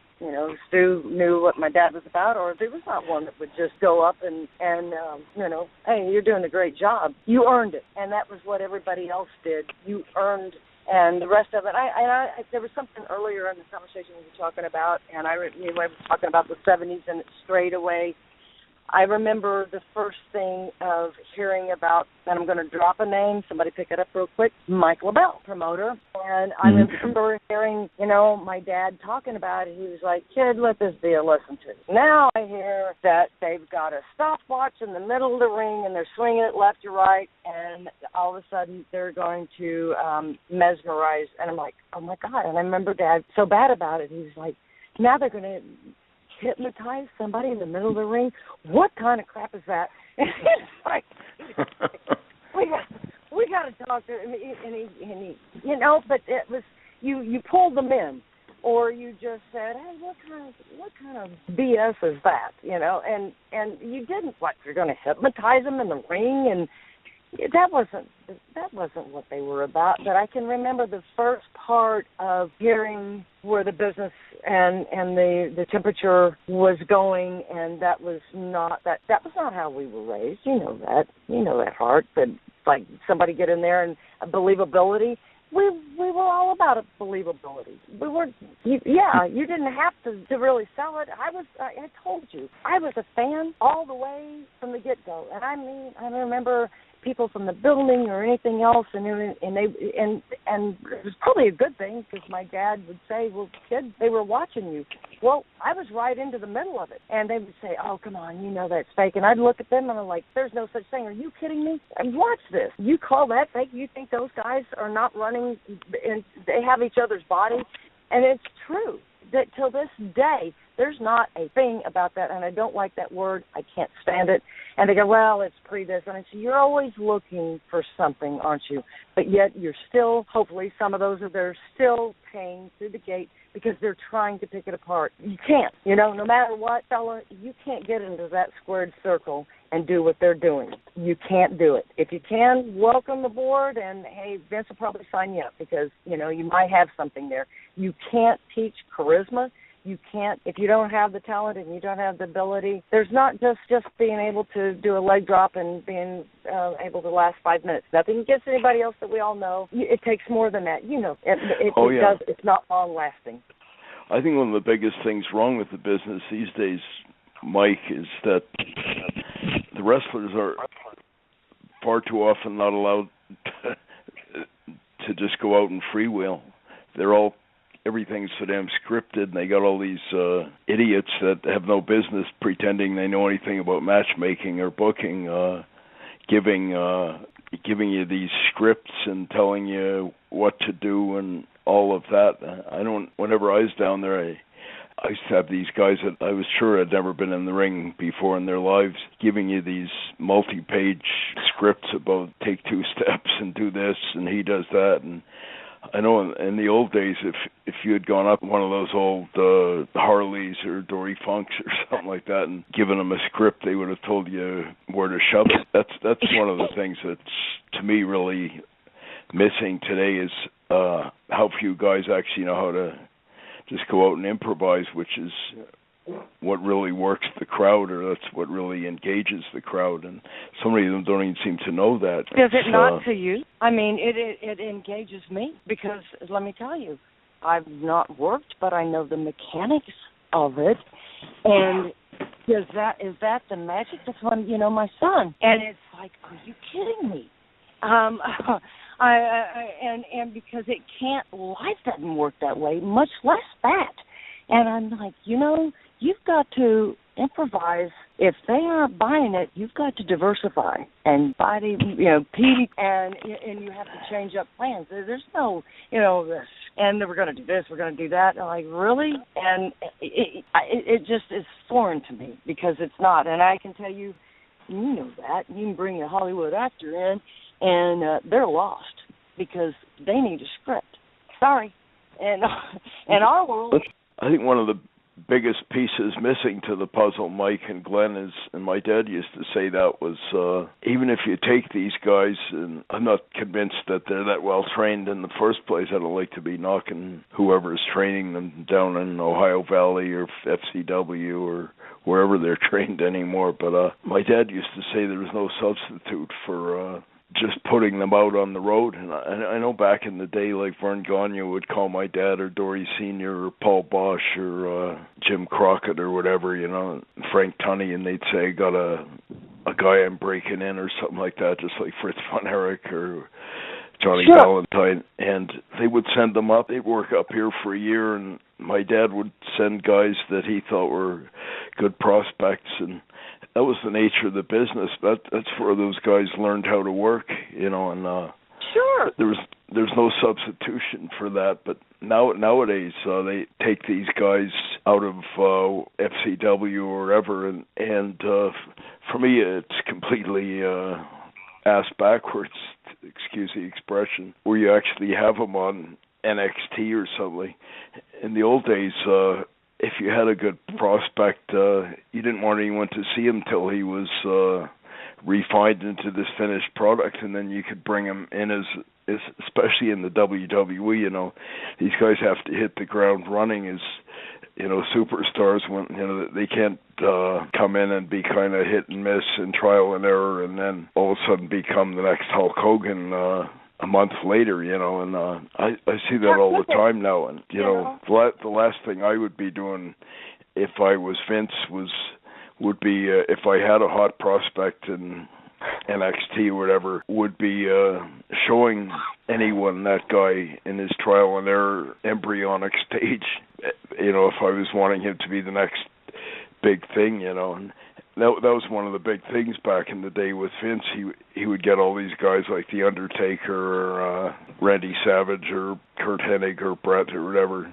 They had all learned their craft in places like Stampede or Oklahoma or Florida or wherever, and they were all finished products by the time they got there, and they could go out and make a huge impact almost the second they got in there. But nowadays they get these guys, even if they're good-looking, big muscle heads or whatever, they still haven't learned how to work. They haven't learned the interactive. They haven't learned how to work a crowd or, when to slow it down and when to speed it up and all of those things.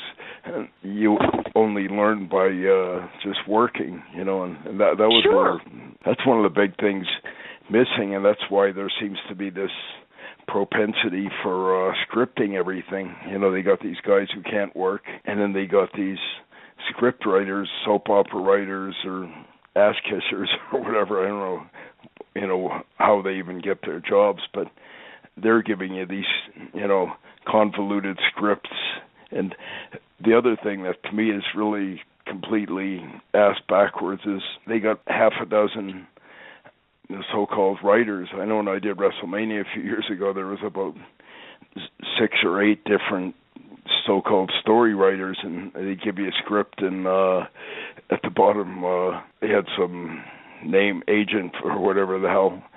He was the guy who would come up with this script. I'm sort of shaking my head and saying, Steven Spielberg, if he's directing a movie, he's the only director. But if you got James Cameron and Steven Spielberg and Woody Allen and 4 other guys directing the same movie, there's no way it's going to turn out, And so all those things to me are completely, a departure from whatever I was brought up with. As far as I'm concerned, they should only have one booker in there, and you don't need 8 cooks in the kitchen, whatever to use a cliche. But I'm not sure how they've allowed it to degenerate into that hodgepodge, and I'm not sure if they even acknowledge that it's in need of improvement or in need of fixing.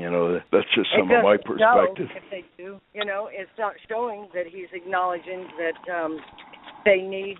I think he's, another thing that I can make them, and you can't. Like you said, there's no substitute. Can't be for experience that you can't.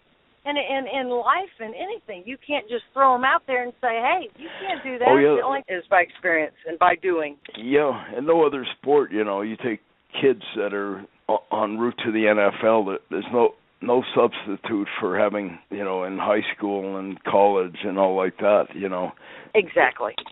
Or in any other sport, or, if you're a rock singer or whatever. They'd never...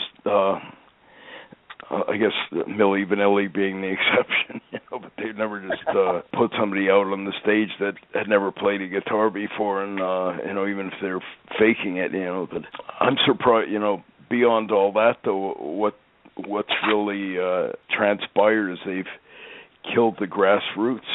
I don't know any other sport where you can, if you're like a baseball fan and you get one game a year, like back in the day in all these territories like Calgary or Oklahoma or Amarillo or wherever, you used to be able to go out every week and watch, some of the best wrestlers ever, the Dory Funks and the Danny Hodges and the Dynamite Kids and all these guys every week, and you'd get your fix. And nowadays, I don't know, Oklahoma or whatever, but Calgary, they maybe come once every 18 months, and that's no way to sustain the grassroots of, the fan base, and I don't know how they, how they can explain or, tell me that it's better now because, of the way they've turned it into whatever it is now. I don't agree with it, and it was what you said.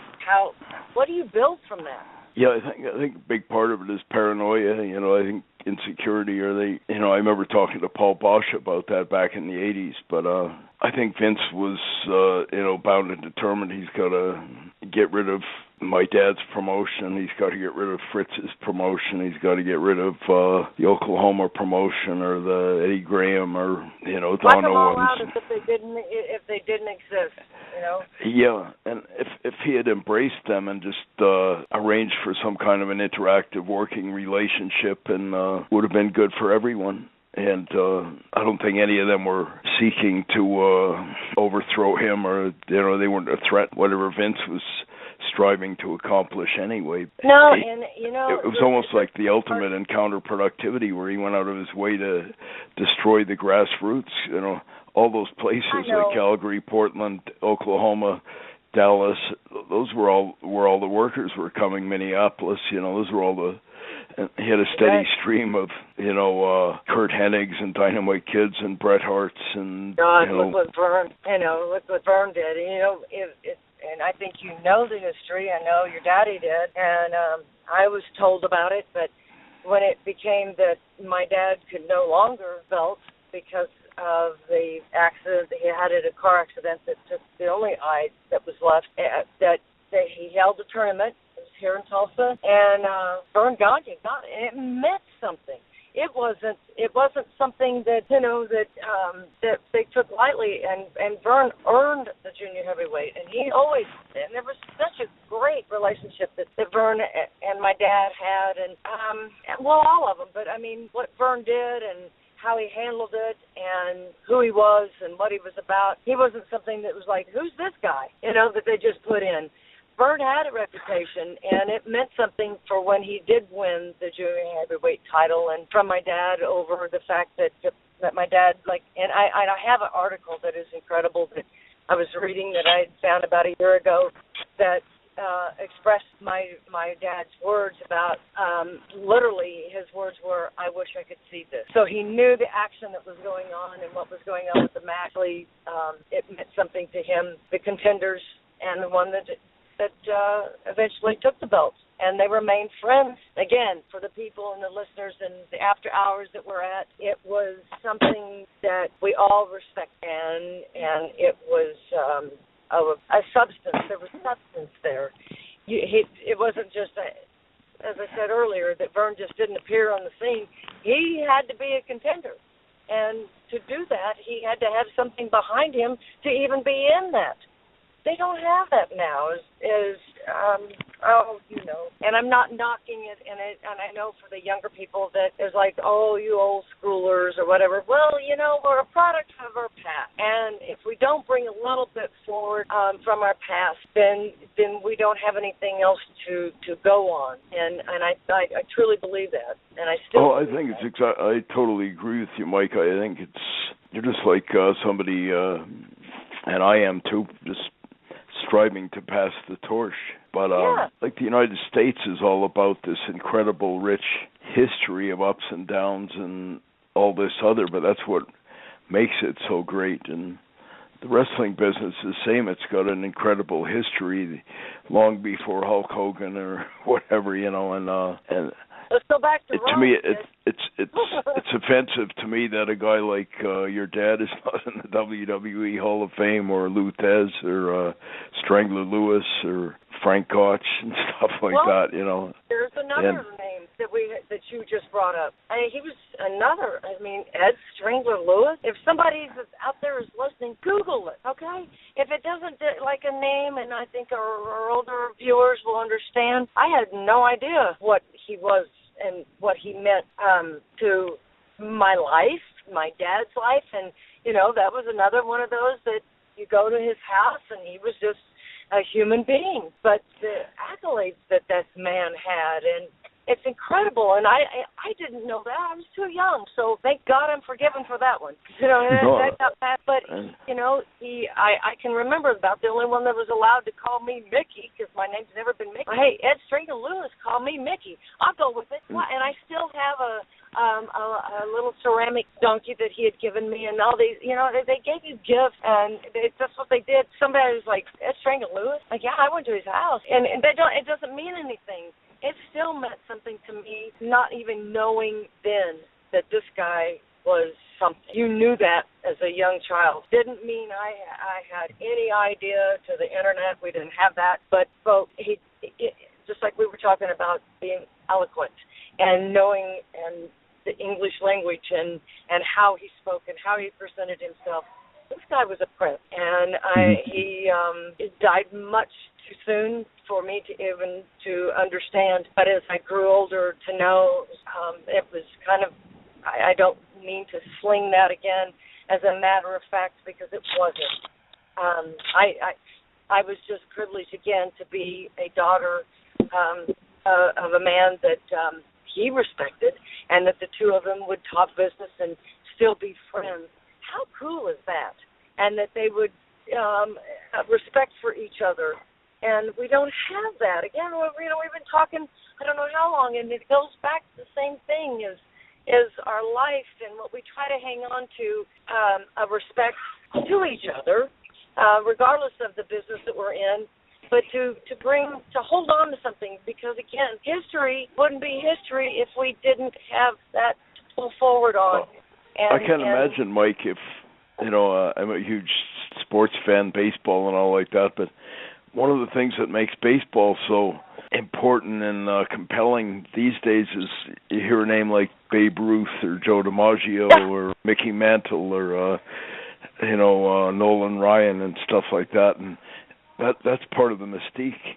But, for me, when WWE can't even bring itself to acknowledge a Lou Thez or a Buddy Rogers or a Leroy McGuirk or a Strangler Lewis or a Frank Gotch, it's like. Well, the sad thing about this, and you know it, what the machine is driven by.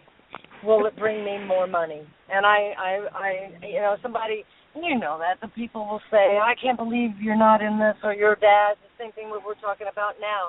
And it's like, well, it's not going to bring him any money. He's not going to sell some T-shirts or, I don't know. It's driven by a factor of the suits that went through college that's working for him that have no idea. Nothing. No. Speaking of honors, I want to just butt in here. I'm a newer school guy by the name of David Fuller. Just has launched this Southern Wrestling Hall of Fame, and this year was one of the years that both you and your father were able to be honored. So amidst all the big machine stuff, there's still guys that really have that respect for the old school from an even younger generation that have been able to honor you guys. It may not be the big WWE pay-per-view TV event, but at least it's something, especially with Southern Wrestling with David Fuller and the IHWA. Well, I think if they don't fortify the foundation, then the whole thing is, biggest thing to me that indicates to me that the state of wrestling's pretty shaky right now is they keep having to bring back Sting, and they have to keep bringing back Undertaker, and which says very little about the next generation, And almost every guy, has come up in the last 5-10 years that's like Seth Rollins or Daniel Bryan or, any of those guys. None of them that I know of came out of NXT or, they all came out of some other small indie promotion, which, speaks volumes for what I've been saying. They need to re-sow and refortify the seeds, the grassroots. And they need to...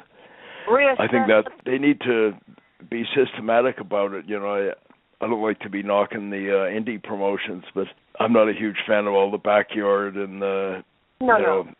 I think if you're going to succeed at that level, you actually got to go back to quasi-legitimate wrestling, not high spots and tables, ladders, chairs, and barbed wire and bullshit. You got to actually. Which I'm glad that you all brought this up about David Fuller as a name that before me, and he said the same thing. Could we? And this is what I've got an idea. Months, probably a year before. And you kind of, that we all kind of hesitant. I'm not go where they're just going to, honor him, or is it really an honor, or just I'm not going to go just because, what are you about? You take a look back. It has substance. The kid, absolutely. Yeah, and I say kids because I think everybody's younger than me now, so they're kids. So But he absolutely had a great program going on, and I watched. And when he finally pulled the trigger, and he said, "This is what I've got in mind," and I'm like, "This is great." I mean, you're in Texas, but I had time to see what he's doing and what he's promoting and what he's all about, and I'm so great because I just read recently that CAC is recognizing his organization, which is just even better. But this is where he's from, and when I was a part of that, I felt, this is he has the same beliefs that we do. Cliche, united we stand, divided we fall applies. My dad told me way back in the late 40s, early 50s, probably your dad was heyday back in those days too, but my dad told me the real origin of the NWA was all these promoters had been kind of cutthroating and screwing each other and backstabbing, and he said they finally, my dad told me it was a little bit like the movie The Godfather, where the heads of the crime families all came together, but they decided to start working together instead of trying to double cross and screw each other, and that was sort of the about 1948, I think he told me, with Lou Thez, and I think Orville Brown was originally, and it was the point to what they needed to do. And I think the wrestling business needs to WWE should be supporting that, not trying to suppress or eliminate any of these, and they should be maybe aiding and abetting, and maybe setting some standards or raising the bar there, so it's not just backyard misfits that know nothing about wrestling having amateur hours. But I think would be to their advantage if the grassroots was fortified around the world, at the very least, if not that, North America, because right now, to me, there's not too many guys that are up and coming, and it's not their fault, that are threatening to become the next Lou Thez or Hulk Hogan or Ric Flair or whatever. And there's no way that they can be without having that time to learn how to work, and you actually need to redefine what it is too.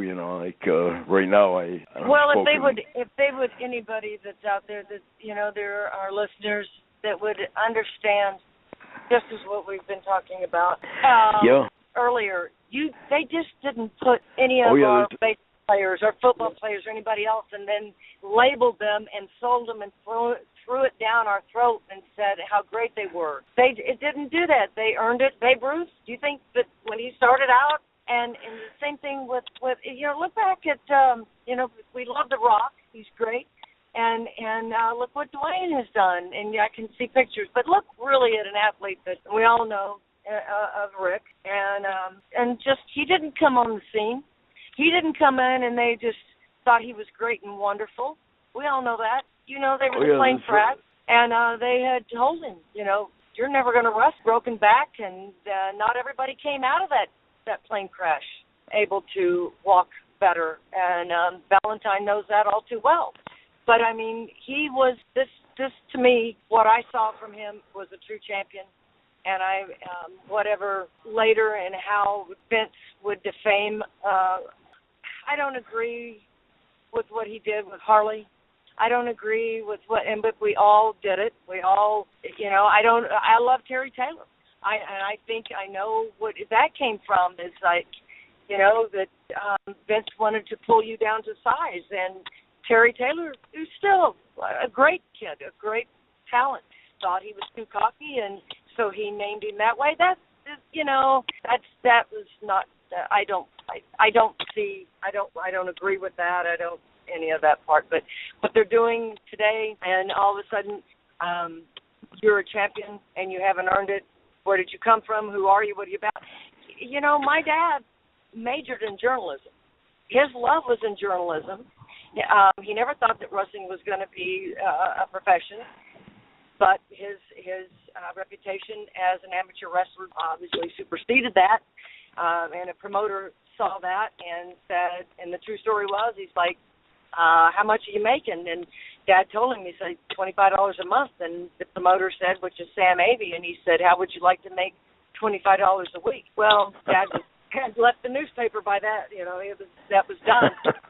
And that was big money. But his journalism still flowed through the rest of his life. I mean, he typed better, he taught better. He was a color commentator, and he was the blind man that was up there. But he put color into anybody that came onto the territory, and he built them up. What's his background? Where did he come from? You know that you can't make that up. To be more formidable and to be a contender, you have to have come from somewhere. How do I build this guy up? What brought him to this point? So there my dad would come in, and how we would get our stories presented was Dad knew the way to go, and he's like, hey, I'm journalism major, we're going to type the story, and before we went into the town each night, yes, or each afternoon, as we all know, we didn't show up at night, we were there that day, early noon, open up the box office. Before we opened the box office, we stopped off at your local newspaper, and we submitted a story. It was free. If they would run it, here's the story. It's typed up. All the arrows and omissions have been taken care of. And a mat. I don't know. Google that, kids. A mat was what was a picture of the wrestler or who are representing. But the story was there, and you give it to the sports editor and hope like heck that they would run it. That was free advertising. We're talking about media. And like, hey, this just come in, and it's all done for them. Who wouldn't run it, right? And my dad had that foothold. And that was another thing, is how do you promote the show? How do you become a part of the community and embrace it? But you got to be believable. Oh yeah, you got to respect yourself, as my dad used to say. If you want anyone to respect you, and that was a big part of it, or you made it look real, and you went to great lengths to make sure the wrestlers were conducting themselves like good citizens and all that other stuff, and sure. And there was a lot more integrity, it seemed, in it then. There was a few con men and whatever, but most of the guys I in life. Yeah. As in life, but I still have a photo in the hallway, and it's still, I mean, that's just part of me. And my dad loved the thing that even your father even knew about. It was the baby's milk fund. And it was a thing where children, when they used to like milk back in the day, everybody, and kids could not afford, or the families could not afford to buy milk, and the wrestlers got together, and it was where they donated a whole card to the baby's milk fund, and it was a big thing for my dad because he gave back. When we ran wrestling shows, and Stu's the same way, the old-timers did this, is if we were going to run a show and we gave things away at Christmas, those people are going to come to that show. We're going to make it worth their while, and we're going to give away gifts to the kids. And it was never any way to lessen the show. It was a way of giving back. We gave back to the community, and what I was trying to get in is that this photo that's in there, and it's Gory Guerrero and Angelo Savoldi that I've not been able to speak of, which is another great name. And along with the Harts, of course, we've got that covered, don't we? The Harts and McGuirks tonight. But they are all in suits, and everybody still to this day will come by and they're like, oh, my God, I didn't know that you were associated with the family.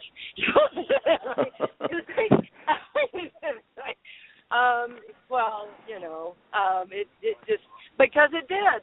We looked like a bunch of henchmen. Not henchmen, but we looked like the mafia. They were dressed in suits. There was respect. And by God, they all looked like look at their broad shoulders. And the looks, if looks could kill, they would. Because, even though it was for a fundraiser, these guys were believable. They were the real thing. And to be brought forth for a good cause, and that's what you did. And you did that well. But, I'm not about, and again, what I've always told everybody from the beginning of this, I'm not about to knock progress, if this is what progress is, but I think progress, you can only go forward your past if you encompass that. We wouldn't still encompass the Marilyn Monroes and the Elvis Presleys and the Yogi Berras and everybody else, because you have to have that to compare greatness. That's all. Oh, yeah. You have to have that. I've been a history teacher since I've been out of wrestling, but one of the things history has taught me, Mike, is every empire in the history of the world has collapsed from within, not from outside, whether it's the Roman, the British, the Greek, the French, whatever. But, I think if the wrestling business doesn't, rebuild its foundation and all like we've been saying, nobody's maybe going to topple the WWE, but it needs to do that if it's going to sustain itself. And I hope, I'm not even trying to criticize them, but they really need to resow some seeds at the grassroots, and they really need to me, go back to old school. Bruce, again, like I'm saying, they know if you're a wrestling fan, and they know, and I've heard that, you've heard it, we've heard it all. It's like, and it's just constant ringing in my ears where, well, I don't watch it anymore, and back in the day. Because why? They've lost their interest in, and it's true, if you don't embrace that, and that's where I feel the popularity has been, is even for myself, it's like they remember and they want to they want to go back. What was it like then? And then, not only that, you and I can even take them further back to what it was like when we grew up. To me, it's the tail wagging the dog right now. They got all these. They got a small segment of these idiots, the so-called smart marks, who are chanting "Holy shit" and "You fucked up" and all that bullshit. And so they're obliging those idiots. And if it was me, I'd be just saying, "Screw you! I'm going back to square one. I'm gonna start kayfabing, and I'm not going to go online every week and discuss who's winning the belt at WrestleMania next year and all this other crap. I'm not going to tell you who's doing a heel turn, or if she's going to double cross somebody at the next pay-per-view. None of that stuff.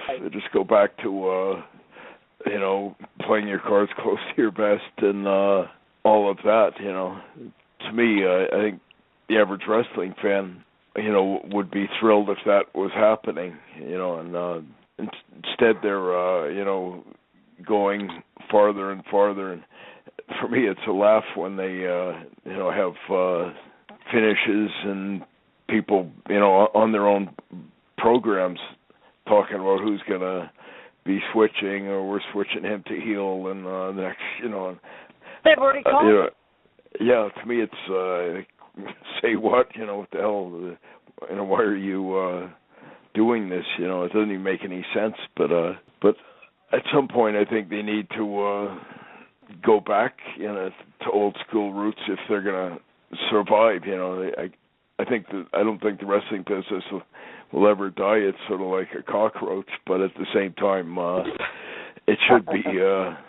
It could be and should be so much better than what it is, and it's what they make of it. But that's a lot of the stuff we've been saying on this show. Too many cooks in the kitchen, and too many people that don't respect the business, and all this other stuff. And it's all no matter compromise. how you paint it, it's just like what you said. No matter how you paint it, present it, or whatever, it's still a cockroach.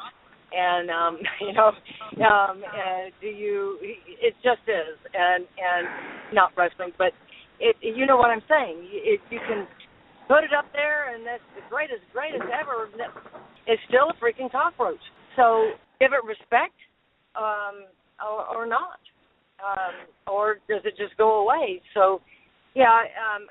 For me, it must be an incredible product to have survived all the bullshit that it's inflicted upon itself over the last however many years, with so many things that it's done that has been self-destructive and invited ridicule upon itself, and all this other, you know.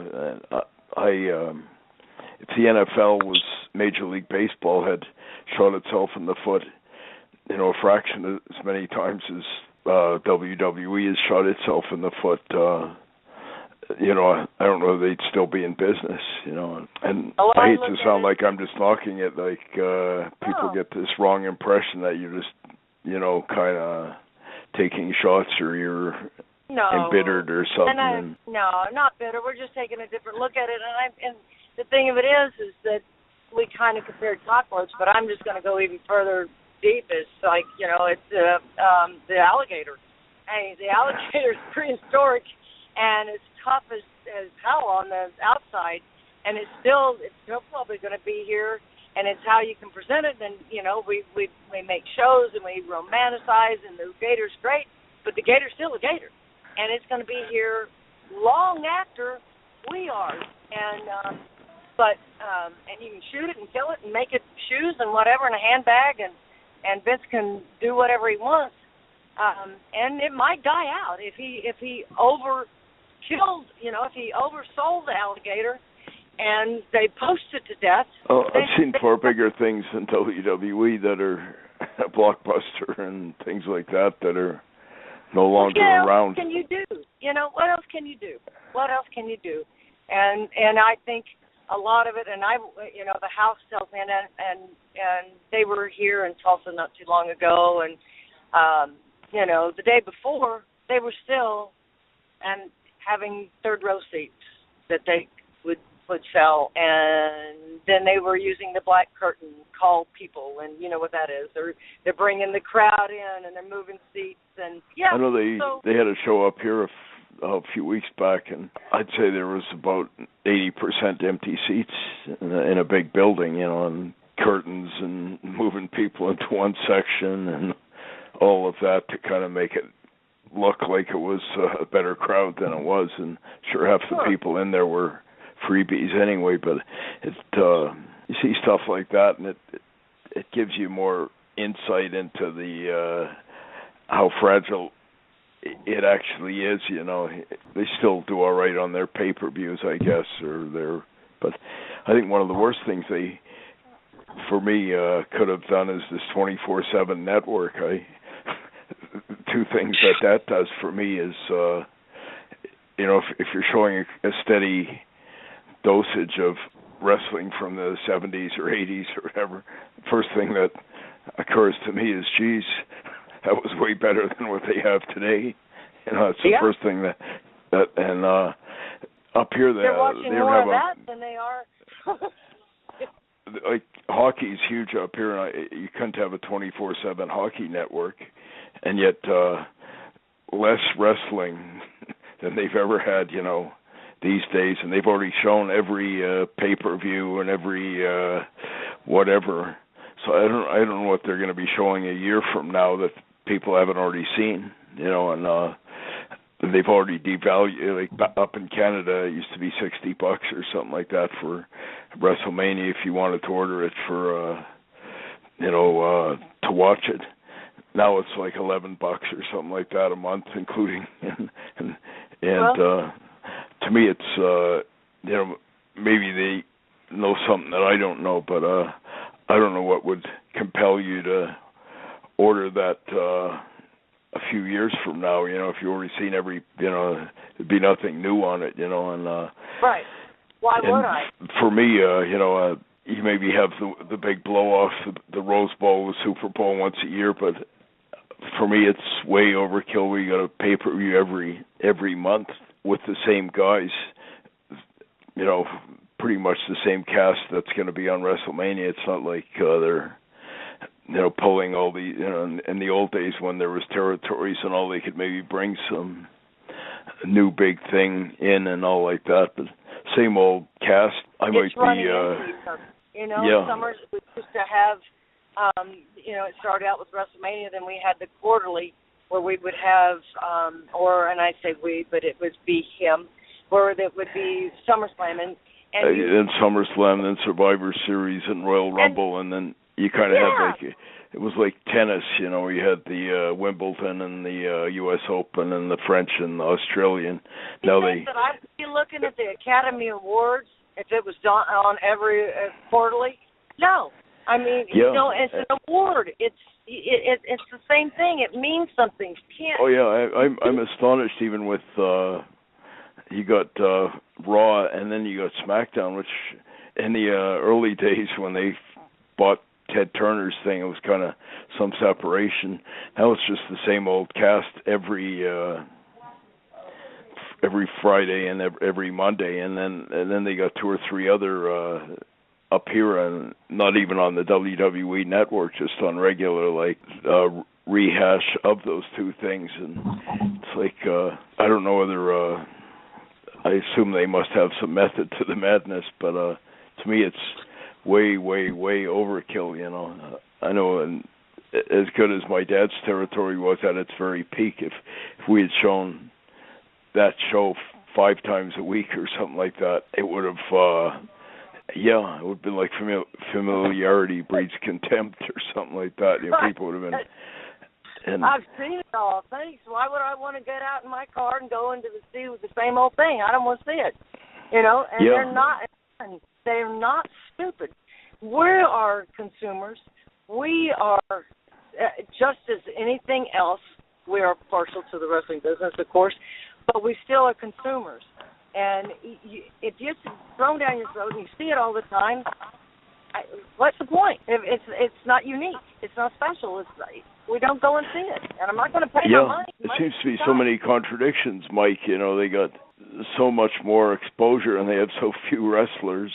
You know, the 2 things almost are in direct conflict with each other. You know, if you're going to have that much wrestling, you should have 1,000 wrestlers and a bunch of, you know, all this other to at least diversify and make it interesting. But they got the same old. They got John Cena and they got Seth Rollins and Jerry Lawler and Michael Cole and same old over and over. This little, you know, modest cast, and half the wrestlers that are being pushed these days would have not even been able to crack the roster back in the 80s.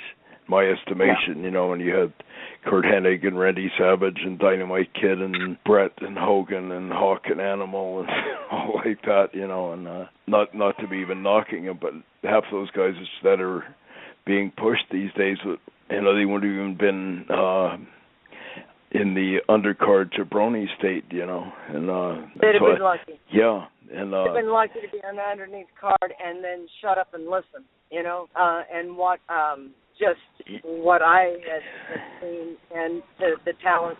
I mean, talent that, like you said earlier on in our interview, is that they were already established. You know, so when you've got that, you've got. Where else can you go except better?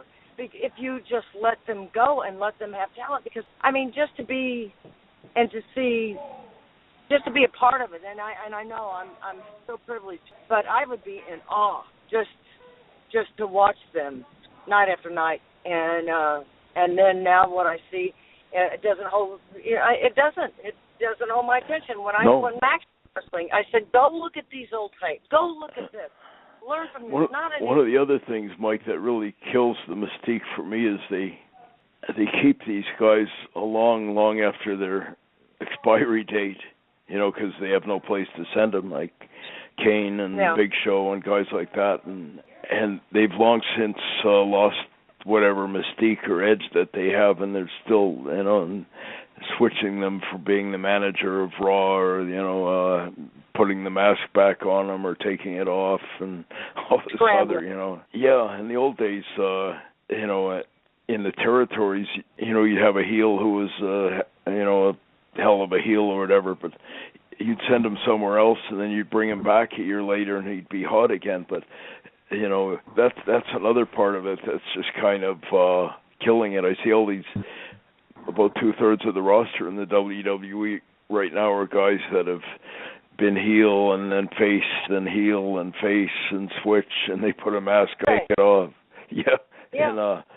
And after a while, there's no mystique. You know, poor old Kane. I almost feel sorry for him. You know, he's had about 20 different roles. He's been a face and a heel, and he's had the mask on and mask off, and he's been Isaac Yankem and you know, a few other incarnations, and you know, even poor old Undertaker. You know, it's like, and it's all, you know. And they ain't gonna put that horse up yet.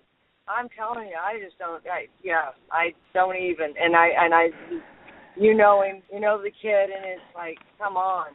I feel sorry for the poor bastard wrestlers. You know, it's like they have to do what they're told, and it's called making a living, I guess. But you know, it's all those things from my perspective that tell me that they really need to seriously reevaluate, you know, the whole state of the business. You know, and it's all fine and dandy to whistle in the dark and tell you that ratings are better than ever and all that other, but yada yada, you bet. But Mike, we'd love to have you back on Hart Beat Radio for another edition one of these days. Would you like to come back and tell us some more stuff? Are you inviting me? Yeah. Are you kidding? For another If anybody isn't tired of me yet and they still want me to come back, you bet. If I just say something and it's just, I can't believe that you've let me go on like this and talk. Just there's a special person right there that I've been talking to, and we've got to talk one-on-one because I keep on asking early on the interview, hey, Hart, where are you?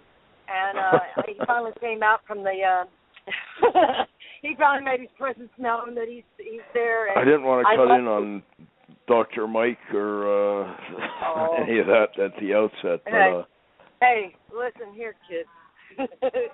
I can't tell you how much I have enjoyed this, and just to reiterate and not to digress, but to always move forward. To anybody that's listened to this, I'm not about to, I have no bitterness whatsoever. I'm just trying to hold on to the love and the integrity of the business that I knew, and that I know that any of us Harts that are there now talking and that have gone before us, that we love this, and that's the only reason that we're trying to do and say what we're doing, and is to provide the backbone of what this business is and was and still can be. And I believe in it, and it's not anything would ever take away from the kids that are in the business now.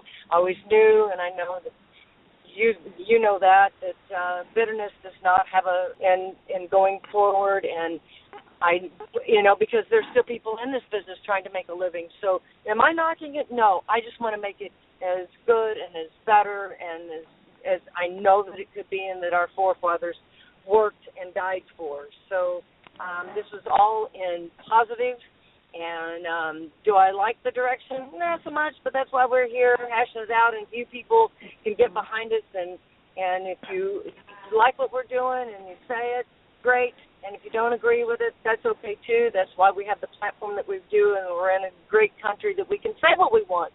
Thanks very much, Mike, and God bless your... Love you, Bruce. God bless you. A great guest. I was fascinated and look forward to the next time. God bless you all. God bless our listeners. But I love you, and you know where you hold my heart there, Mr. Hart, so don't you ever forget it, okay? I echo those sentiments. Thank you.